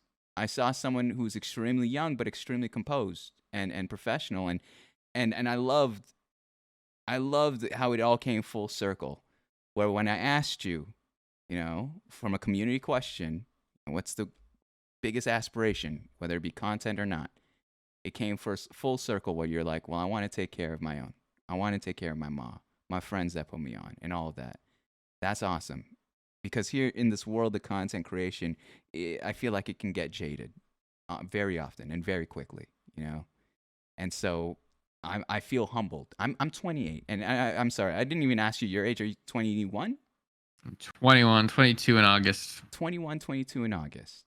And so there's a 7-year difference between us. But I'm humbled as I talk to you for what do we got here? Fucking 3 hours. And just learning your story, learning what you got, man. It's crazy. And I think you got so much more to offer to this space. And I'm excited to watch it. I don't like to be so dramatic with myself. I don't know, like you and I both, I'm sorry, like you said in the beginning, we all don't really know where we're going, We're all doing this and we're doing our best. For me, I've had some honest conversations with myself lately. I don't know. I want to do this, but I don't know what, if the cards are in my favor, who knows? But I look at you, and regardless of where I go personally, I am going to be ecstatic when I see you on my recommended on YouTube, when I see you go live and you're fucking killing it, man. Dave, I got nothing but love and respect for you. You got a good heart. Thank you, man. I and really you're an amazing appreciate creator. that. But You're great. let me give you up. I mean, I gassed you up enough. Yeah, I gassed you up. You've heard me enough for the past 3 hours. Let me give you everything here. Dave, what is something you'd like to say to all those that are watching live here on Twitch, and the future on YouTube, and possibly listening on Spotify? One thing I'd like to say is you gotta put your mind to anything you want to do. I mean, even Mom's here, just 88 episodes in, just getting started. All it comes down is to persistence. I don't believe in luck. I just believe if you put enough time into something, that luck will, quote unquote, luck will come. Opportunities come in waves, and I've missed more opportunities than I've taken, and that's just how it is. So that's my bit of advice. Just keep at what you want to do. And if you don't know what you want to do, that's totally normal. It's fine. You'll figure it out. But yeah, I love that, Dave. that's what I gotta say.